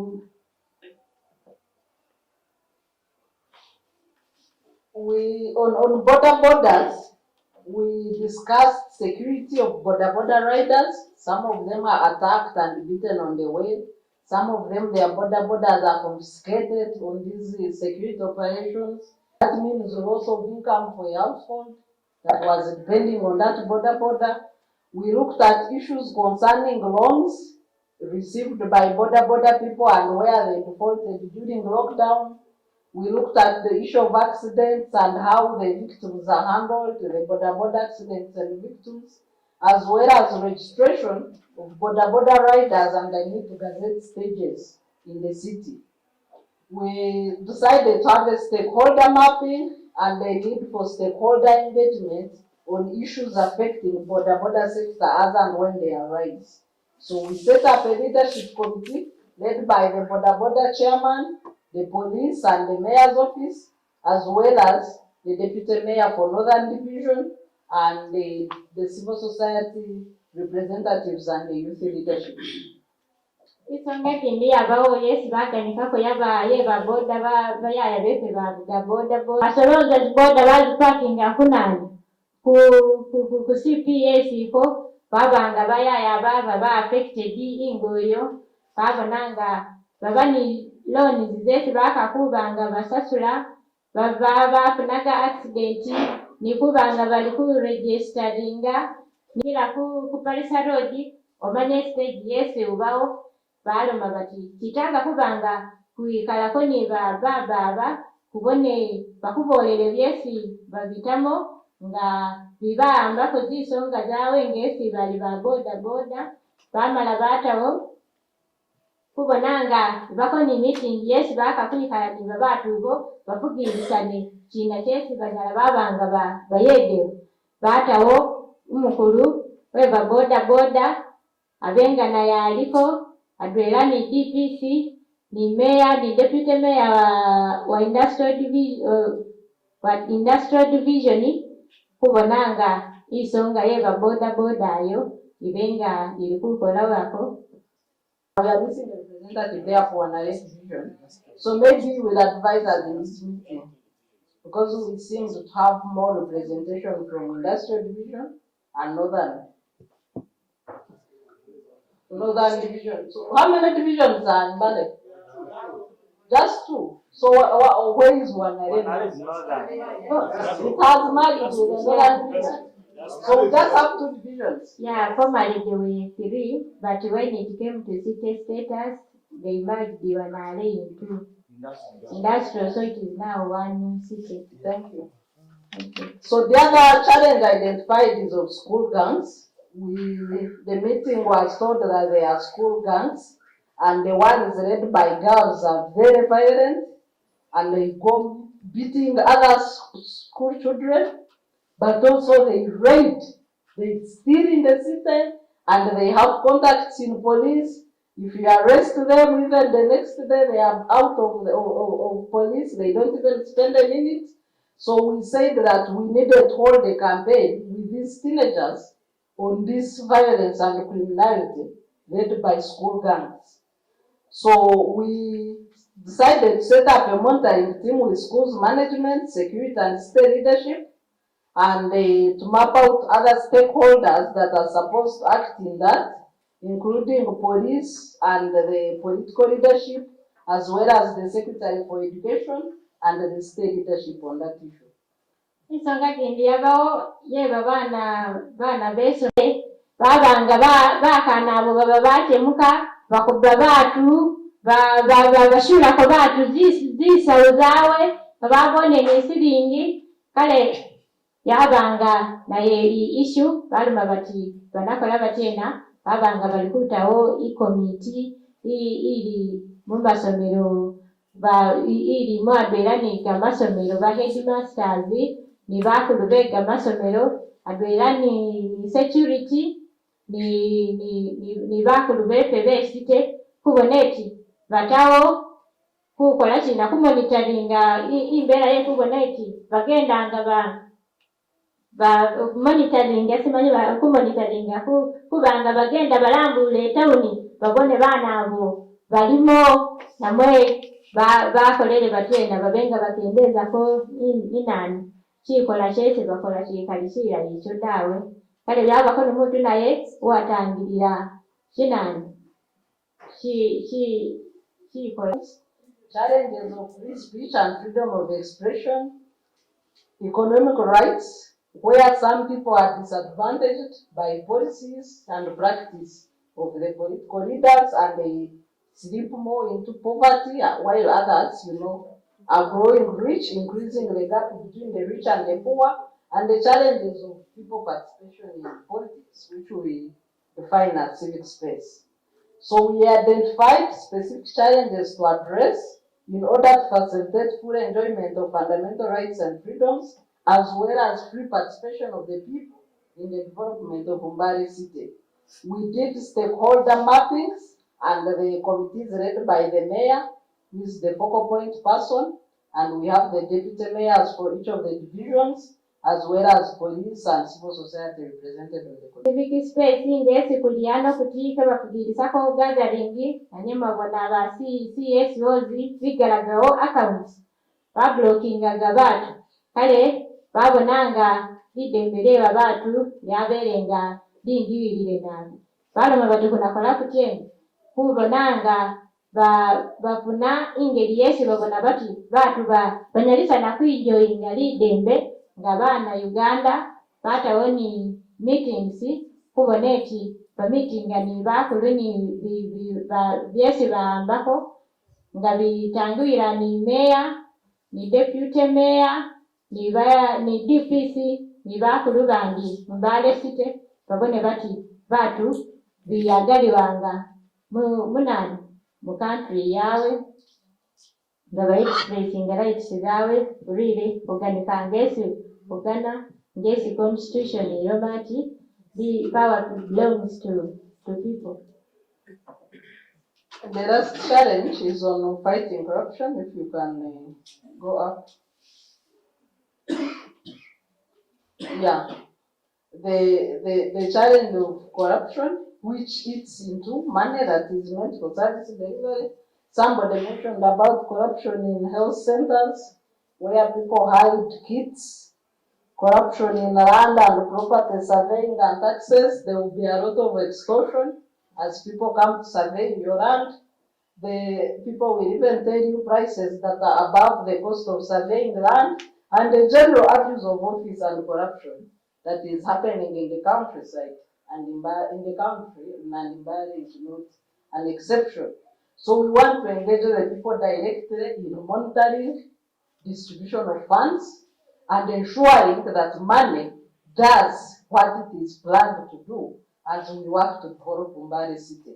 And we ensure that there is also value for money, especially for the taxpayers' money in Mbale. Ensonga gindi yasembayo yekubona eti balwanirira kubanga batusawo ensonga ya corruption oba yekulyamu inguzi kale babona nga bakiyitagise wakubanga ngesi bigatadwera bamembazi kubona bati bakubirika batu banyalisa nakubanga accountability imbalirira ibanga iri mubwekanya babanga bategeka batu babone bati nandalanga munayo ngesi balomere mumadwaliro zingudo ubone kuti milimo jefe mu service ziri kubanga ziri kugenda bugali bawo byezingu ziti olikugana bakukolele bakusaveyingile lisha nyo usasholemo kitu kidogo niyono kale batawo bati nayo ili nikubawo the meetings zibanga ziganikwako na bulijo vitu vyabanga bikulibira ni deputy mayor, wabawo ni wa industrial division honorable Wachinasuru, ni polisi, ni bakulembezi ba religious leaders mu birifa bya bosizana oba balokole basilamu ba Church of Uganda bosizana ba dini bigata atwera babone bati balwanyisa inguzi iri. So these are the issues we identified so far, but if you have any other issues that are not yet captured here, you let us know. But part of the outcomes of this meeting will be forming committees to join these committees that we have already formed. For each committee, we are going to add a representative from this group that is going to help us monitor for the interest of the people. Ezo niyo zisonga zitabawo madai nga waliwo manyezezi mnyala mwabanga mwongererako kubanga nga nisiku lyano kutisha lero kuza kubanga batu bandi babanga bagati bakako kuzikomiti zesi bakola china bategekaawo lwekubona kuti Mbale city yefe ebange ekulakulana ebanga service yayo iboneka bulayi itewa kumutindo kweyangana. Kale nga waliwo ishi yosizana Yesu mutali ninayo abenga alikukola chini abonanga ngesi famile kunyoyelera paka yamakola kulubera abenga atiganika.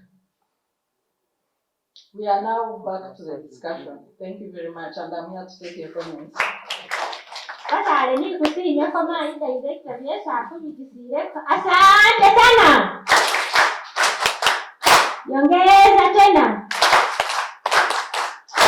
Thank you. Pagobole lundi mu group zefe zekuba open discussion ati unabangu kiringa furinga waliwo chesu lukuga na wongereko chindi chesu bonenga chamisingi kubenga kukola chindi kuilosera. Many of us who are coming from rural areas.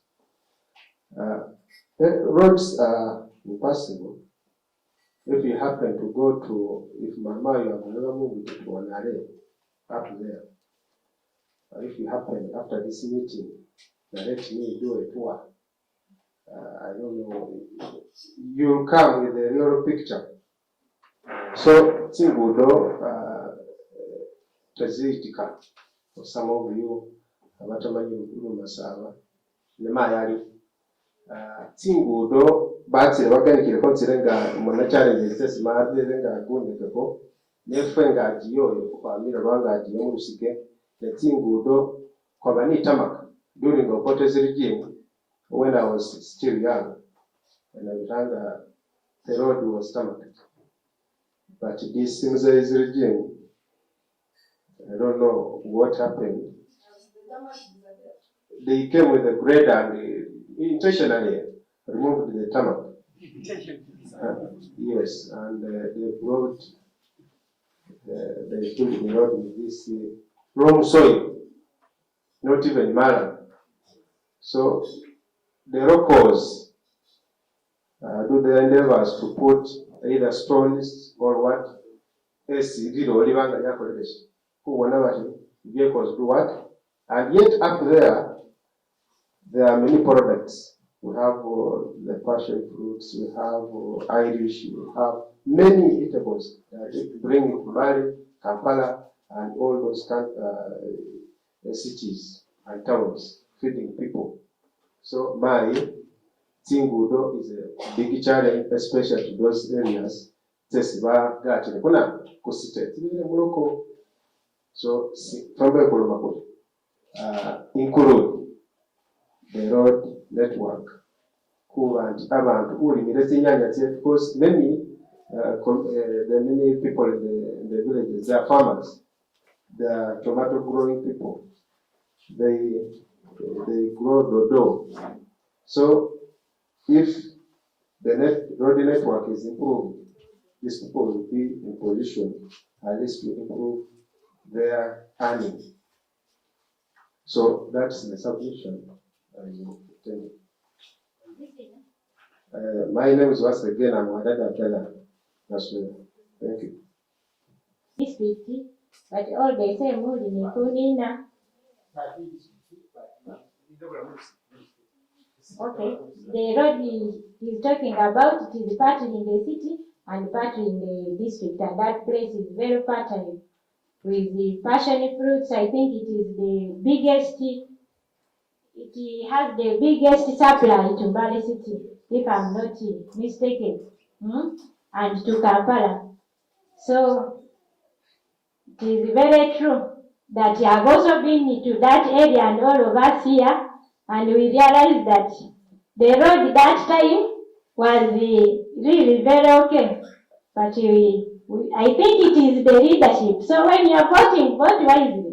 Your area leaders. Okay, can I have this table going for tea? As you make your submission, please let's try to stand so that everybody is able to see you. Okay, you are with submitted, I'm saying, sorry. Thank you very much. I'm sorry. To see me omusomo guno yadenga information ya tusekolete naye tuze kakati nze endowooza yange egenda kusiima kasooke nsiime nti mufuddeyo nnyo okujja okulaba ebiri ku ground ebikolebwa n'ebyo bye basuubira okukola bye basuubiza okukola. Amanya nze Bwola Shabani Kalanga nkiikirira abantu abaliko obulemu ku Mbale City, nviira Nasaloke Town Council, Northern City Division. Ensonga zange zigenda kubeera ntono nnyo. Ensonga esooka, obuzibu bwe tuzze tufuna mu sayidi yaffe y'abantu abaliko obulemu, tujja ne tutwala ebiteeso byaffe ku ttebo naddala mu kanso. Bwe biba bituuse eyo, ate abasinga okubirinnyirira babeera bakulembeze baffe bennyini, naddala okugeza nga owa division. Ebiseera ebisinga nze nsaba nti abakulembeze abo batutwale ng'ekyatika, kubanga tulina obwongo obuteesa nga bo bwe bakola ki, bwe bateesa. Oyinza okuleezinga issue n'ogamba nti hoola eno mwagizimba bubi, naye tusaba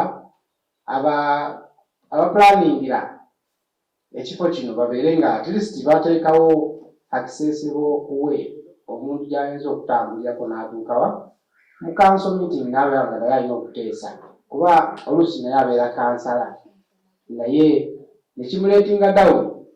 Omukulembeze n'agamba nti bwe sirika ey'ensonga yatutamatamada. Neneebuuza neŋŋamba nti kati omugaso gw'okutulonda ffe bwe guliwa? So issue yange esoose yeeyo nti abakulembeze baffe balina endaba gye batulabamu. Issue ey'okubiri nti ebyaffe bye baba baatuwa edda nga tubadde tubikozesa, ate be bakulembera okuba nga babitwala. Bagenda ne bakozesa obukujjukujju n'amaanyi nga bwe bali nti be bakulembeze abali mu buyinza akaseera ako, ne bakwata abantu abalina ssente ne batulimba mbu babapangisizza, kumbe babaguzizza.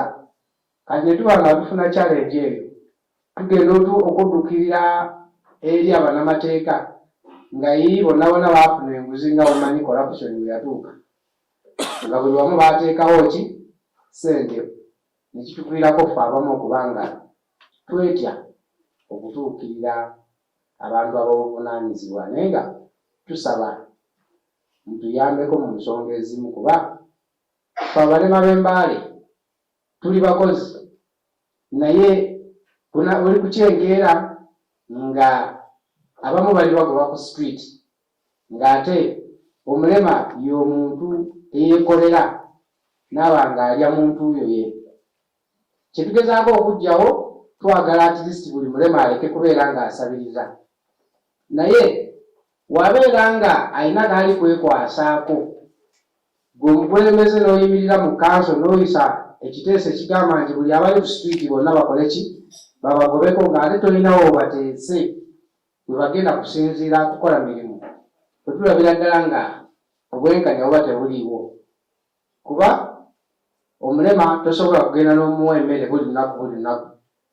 Ye we yeetandikirawo akake, nja kuleeta ekyokulabirako, nze ndi mutunzi wa ngatto ate ndi ku street kwengulidde. Bwe bunaakyengera gwe n'ogyongobawo n'ensitula ebyange n'enzija nkutuulirira ewuwo, tosobole kundabirira. Lwaki? Ndi wa bbeeyi. Yadde nga bw'olaba nti oba wa bbeeyi, nze ate mba wa bbeeyi okusingako, kuba emmere gy'oli ayinza okuba sigikozesa. Kale tuba nga tufuna okunyigirizibwa ku sayidi y'abakulembeze baffe. Omutuukirira n'ogamba nti baleese puroguraamu ya youth livelihood, naffe tusaana okubenefitingamu. Naye nakugamba nti mwe temusaana. Kale ze nsonga ezebbiri ze njagadde okutuusa. At least yadde nga mukirwanyisa naye bano abakulembeze nabo babeeremu amagezi agamanya nti naffe tubalonda. Kubanga akalulu akaffeko si kalema nga kubo we bakola ki? Be batulaba. Ate bwe tugenda n'okwanza ku layini, essente yaffe naye eba ntereevu. Bwe tugiteekayo tuti naye eba ki? Namu bagikkiriza. Kati abakulembeze batwale ekyokulabirako, bamanye nti omuntu aliko obulemu naye muntu nga ye. Ffe tugamba nti disability is not inability. Lwaki? Ffe tulimu permanent. Naye oyo yeeraba nti ye mulamu ssaawa yonna ali kujja okubeera memba waffe. Kale bye byange, sigadde Bwola Shabani Kalanga, nansinzidde Nakalo. Babayo alikuloma nti nibo nga baatu bakanyalisana babanga banyigirizibwa naabi mu mbeera z'ensi babanga bali kubitamu. Kati amalanga aloma ati disability is not inability. Kuba omulema kakitegeeza kiti kokola ki? Konyalisa daawe akabanga ati gwe ali chairperson ikaale asi nenga anyalisa kukola ki? Kuganikirira banani baatu beewe. Nakindi kyesi abeere nga ali kuloma inyanga esinga bugali tabatera kuba consideringa nibo bintu byawe byesi baloma da. Yes, the views zawe zesi bawayo da. Kale asaba ati bakulembeza kubitira mu Center for Constitutional Government babenga bolesayo kuwulira kwawe nabo bamanye bati nabo banyala. Kelvin Evans Wamindi, Keyword, Industrial State Division. One of my concerns here is like, sorry, I missed your name, introduction. I'm Kelvin Evans Wamindi. Yes. Keyword, Industrial State Division. Okay. My concern, one of my concerns is like we youth, we got a big problem. We've got a big problem about by the time we got COVID-19. So the youths, our leaders, they are forgetting the youth. One, we have industrial park, industrial state park. If we go there to work, they are paying us 6,000 per day. 60,000. And that 6,000, we're using transport 4,000. So the balance is 2,000. And if you come late, they don't give you any money. So what's the start time? So they want us to report at exactly 8. But if you got 8:30 on that day, you don't get money. And also, that industrial park is under 2 villages, Mahumbo and Dogo. So I requested that at least you ask those people, the Chinese people, to open the other gate of Masanda, Mahumbo, and Chirua, so that at least that transport is too much. Of 2,000, some of us, we just use that gate, the behind gate, to be at least entering that place. And another issue I was trying to discuss about the mama. I was trying to ask you a question that, can you come in the villages and teach us about savings, these saving groups? Because we have some savings in our areas, but we don't know how to use that savings. We save, but we end up by, again, we have saved, some of our chairman leaders have eaten our money. If you go to police, they say that no, it can report us. Another issue is not about sports. Some of us, we are under sports. Like we don't. In Uganda, in fact, oh wow, I heard just that President Amin was one of the first person to like sports. But we sports, about sports, we need sports, because this sports is a talent. As you have told us that this issue, even music is there. So we're requesting about even music. Sports, music, football, athletics. At least if you are there with those big people, you try to tell them about the issue of youth, about sports and games. Because we do music, we play football, but you go play football, they break direct, nothing you get. Okay, that's one of my issues. Thank you very much. Kati kola chini. Ke uza kumuidio ti silingi ziwera kuna kunzi. Wekuba baba ye silingi nga mtwala. Akuita ambisa silingi nga lusi silingi 12, 10 kakaga. Alikuita ambisa silingi 10 ati silingi 12 umuntu uli ni family. Bawo ngesu ubona isi kinyala cyabanga kiri kumuye dada. Kale abanga alikusaba mayi kubitira mu kitongole cyawe babenga batakuganikayo kubayindi bo babeko ningeri yesu bakonsideringa banani nga batu nakindi abanga alikureizinga isonga nga bavubuka vitu vyejiminyawo games and sports myenyaji ministry naye ibenge ilikukola chini ilikuta mu batu b'Mbale city kudi mazimbiro kwasima bale internationals in Mbale. Right now we are speaking, they are going on, but they ba youth tatwabagana kubanga bakuta mu ba empowering ko ba youth bameko bati myenya artists si dogo artists bagana kubanga bakola chini ambirako ninape kubenga bali kunyalisana kwemba myenya jawe kuba kwemba bemba nenga tebanyalisana kubanga bola kumutindo gwe babatu be Kampala da kale nichocho chesi yaya Kevin alomele wanyala mai ekiri ewaffe obumboyi tetulina secondary school ya government ekizibu ekiri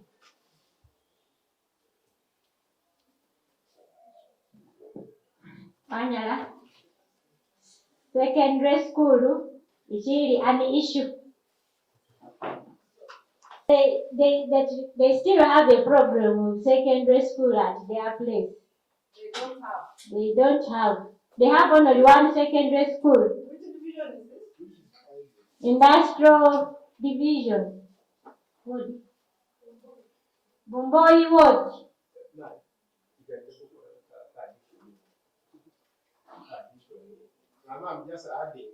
Some supplement. Sitene yatya paka mulusike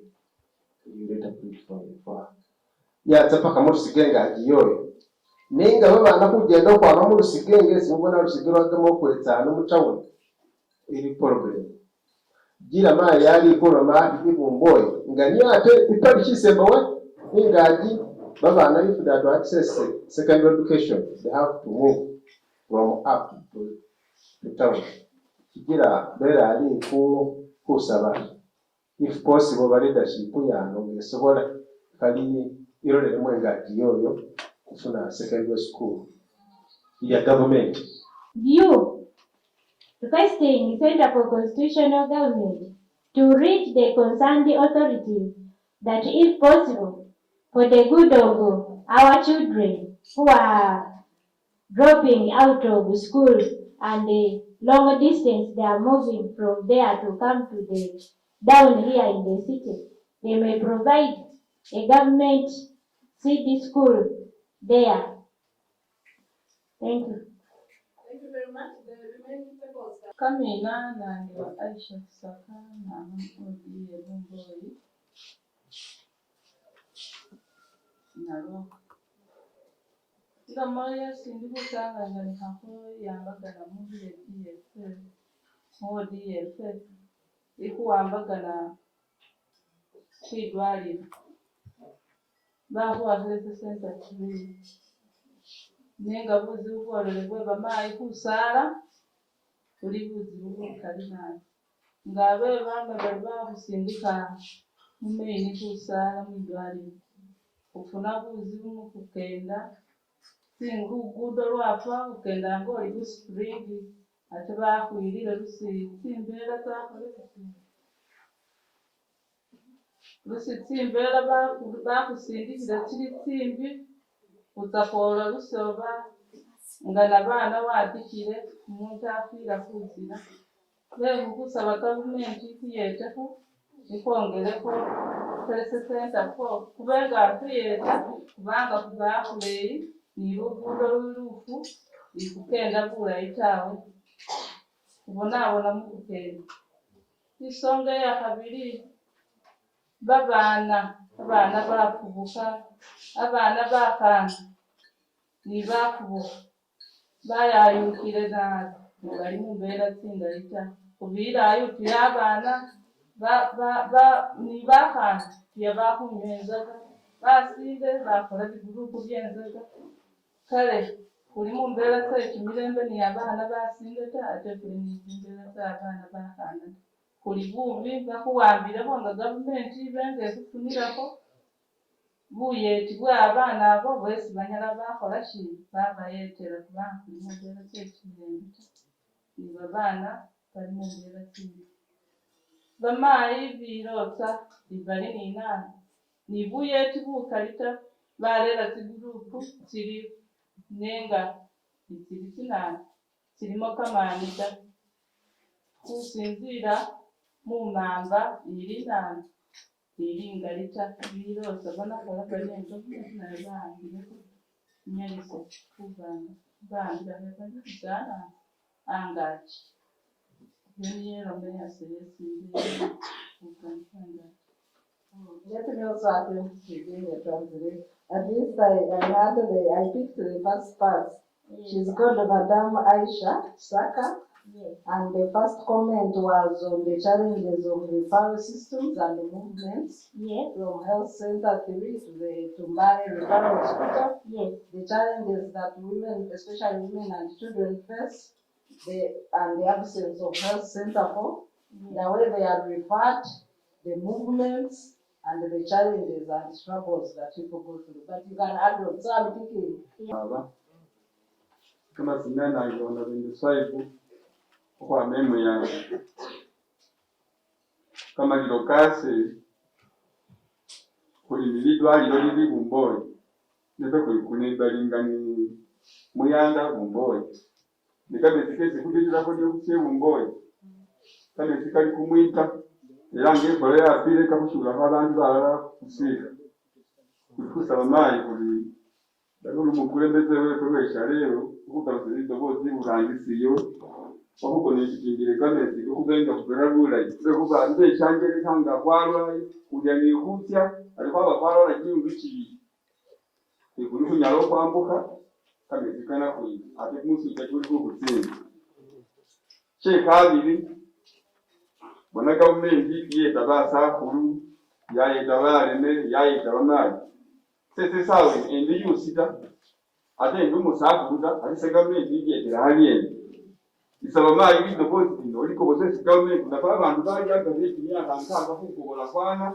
gavumenti nafuye kuye lehube sawe mayi mulala yiye hadi baba kulekira abana Nenga na feba mai. Na feba mwingine mpambe sikubamu. Ujamaa inga ambe wasi wabali.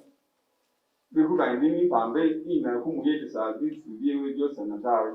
Kali kulikuza mai kapelito bosi bita busirabu hangisiyo government na president kusiramu.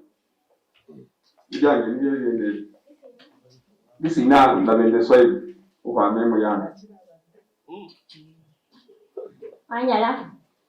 Now in the side word, saying they have a river that connects between Muyanda and Vumboi. So at times when they are sick, they even fail to cross. So it reaches a time whereby they are suffering on two things. They are suffering from the disease and they are suffering psychologically from the river to cross. So through CCG, as your voice is requesting that you reach the authorities and something may be done. Then secondly, we also request through your voice and through this meeting that you may also reach the concerned or relevant authorities. There is a government of supporting the elderly above 80 years, but for him is requesting that even 40 to 60, they are also vulnerable. How are they benefiting from this government? And yet, one mother was complaining that they are being left the responsibilities whereby they can't even manage their left to the mothers alone. But it is not his wish, but it is because they cannot. So, he is calling upon the government to look into that. Sebananga zaituna ndakirenga namira ku luguudo lw'e Busano Road ne luguudo olw'omaayi naffe niyo luleerabye emaguzi kweza mu tawuni Mbale mpokifuula buugaaga nga luguudo ta ne maayi kalimu okufubiyeko bakulimirako zinguudo omutabuse bubaka bunesi barangirisi beeffe bakufubireko zinguudo niyo zijeesa buli kintu nga mpa oluguudo lulayi mpawo esonyala wagyendera watabuse ekintu kyobabuuza bukigulisa ta ne luguudo lwakufako Busano Road nga beezere kulima balima busa bakyukako kamaala muta ate nga luguudo luli maini lukyesa buli muntu babeeko omukuuka neera lwalamanga ne luli nga mpawo bweyetiise bwamina taawe kyeka abiri maani bashirama kulimi bibi na musharo omwomo kulimi savings nenga kuyota nanunyala wakuwambirako bamaayiko bene kwikolamo kumulimu lugala kwalamisa bukwe ku kameeza bapapa kesi bakulekeye walumolekete muka savings ne maayi nakumalata bwe buvunanyizibwa bugali kukanako maayi mukuwambireko unyalisa okweza kukusomesako bakasi bamaamo baza mumanerenda sawa zino bali kubamba lugala ne baseeza bakumanya ta oshibulira bakasi bamulama lwebuzibu bwemuzu ngamayi nanyiwere kuloma bakasi balebinyalisa bapapa banyala kuyetita muntu kimuminirisi paka walomali nkolere ntyeno funeko lipesa elinjeta omwana alukuusa bafizi alukuusa bakiita bwate munzu biryo lero mayi kulya musawo kwakalima biryo mayi biryo lero ebyesata ate ng'abewere wakuwambiyeko wabirimire mayi biri nikataleta wakumanya bashinata n'ebintu byese kugula ku maduuka binine ebbeeyi nefe olwoloma olwolima na butaama bakugulako 1,500 n'ali buufu buliku 2,500 ali wambaza ali unakola olyeno kale mayi kuyete tugisuna olungolanaga fitini kuyete okutabusire kuyete kamasina nalamirenga zaituna namutosindagire okwama mu village y'emakoka Wanyala Mai is very happy for your coming. He really appreciates you that you have done a great job for you to come and so that she may cry for you what they are going through. She said started by Busano Road where the road is very bad and he comes from Makoha village, which is the last village in the city. So he's requesting you through your office that you talk to the concerned authorities, because when it rains, the road is very muddy, and yet it also goes up to Visano, where also some of the produce are coming from. So he needs some intervention there.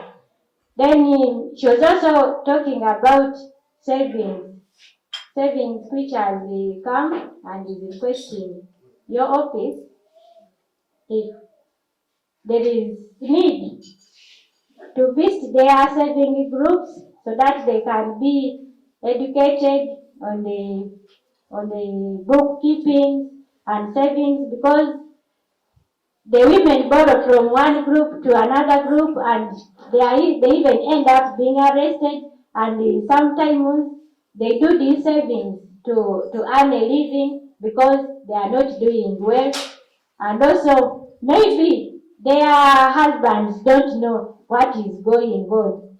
So you find that they only get to learn to know of it when they are arrested.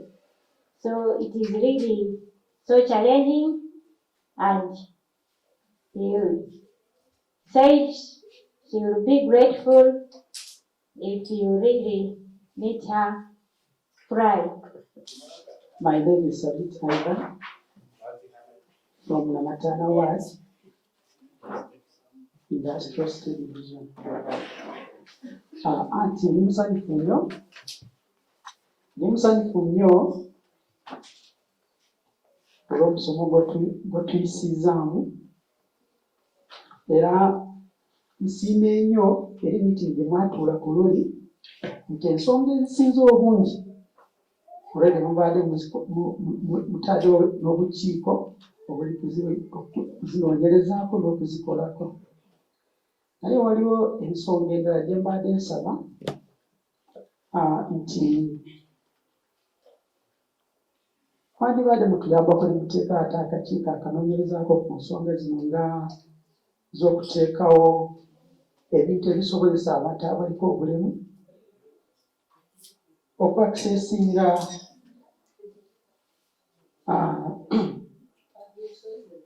exactly public places or institutions, kanambe nga banks, ng'amalwaliro era n'amasomero lwakuba naffe twetaaga okusaba even this hotel. Thank you so much. We thank Mama to have given us this information that most of us have not been having in mind. My point states, by name is Navende Nasa, Roweta Ward, Furilo Village, Northern City Division. My concern goes on how we should share equality as our main, as one of our agendas, that the time when we are forming governments, we are always together. But the time when we are choosing or electing our leaders, we always separate. How we must have sides on to support. And when it comes to service delivery, there are areas that go on losing, that in those areas where the leaders have been or have come from, they go on looking into those who always sabotage their performance or their support, that in anything the government pushes in for supply to their people. These leaders go on, I think, looking into those who supported them. You find that those who did not support them at times are not sensitized in what comes in. So we are hoping and requesting you to focus this into them But when you meet with them, you inform them and sensitize them to balance, since the fight ended when we were in campaigns. Next to that, I am requesting members who are with us here that there are some issues that you have put ahead, that you are going to meet these leaders before you come out with an appropriate plan. Therefore, I request them, or I request you, to inform us that some of the issues are ongoing, but they have not been implemented. So we are repeating certain issues. I've begged. Thank you, Mama. That was my point. Bende nasa wanyala yaya abenda alikuloma ati nga kuluku kola government ilikuta bayolele sawa nga yekulonda musebe baleka kumanya bati oliyo bantu bakolere ki bagirire niye bole sibakolere ki isi bolere yoda kale asaba ati mayi kubitira mu mayi muri gonole mayi bole sibabolere bale bebo bati nga bolereyo bantu baba bagana isavisi baleka kusilirira simanyi kubalansinga service baleka kuloma simanyi oyu waba wa NRM oyu waba wa DP oyu waba wa nupu kitu kyateke ekiganikireko madai kale panikana vitu nga bili bityo nyo byesi yaya nabenda alikubanga kuloma mayi abenga alikukuyeda bakulembezi bawe batu service yesi bagana nga babere nga bolere munana mu office. I'm one alone existing from Nigeria Ward Industrial Civil Division.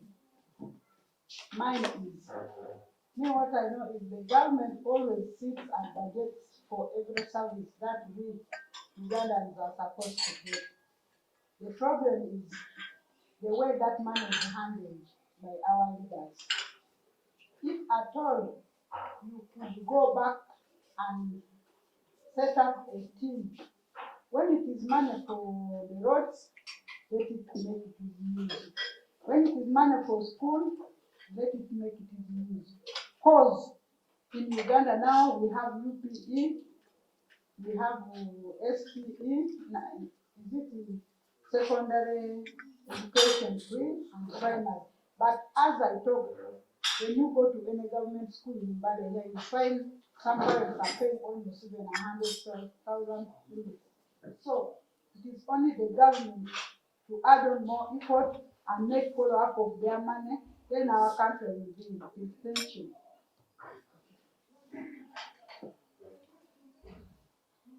Anyala mai sara kubipa amaganga alikuloma ati gavumenti alikusaba babikolako buli department yayo nga siringi zezere za UPE za yuzi bana nga kusoma esomero babenga siringi izo bazezerenga zeligudo bazelidaliro buli siringi zibenga ziza kunani kwa allocation yayo isi zile zibelenga zaka kukola kubanga sometimes ati nga amasomero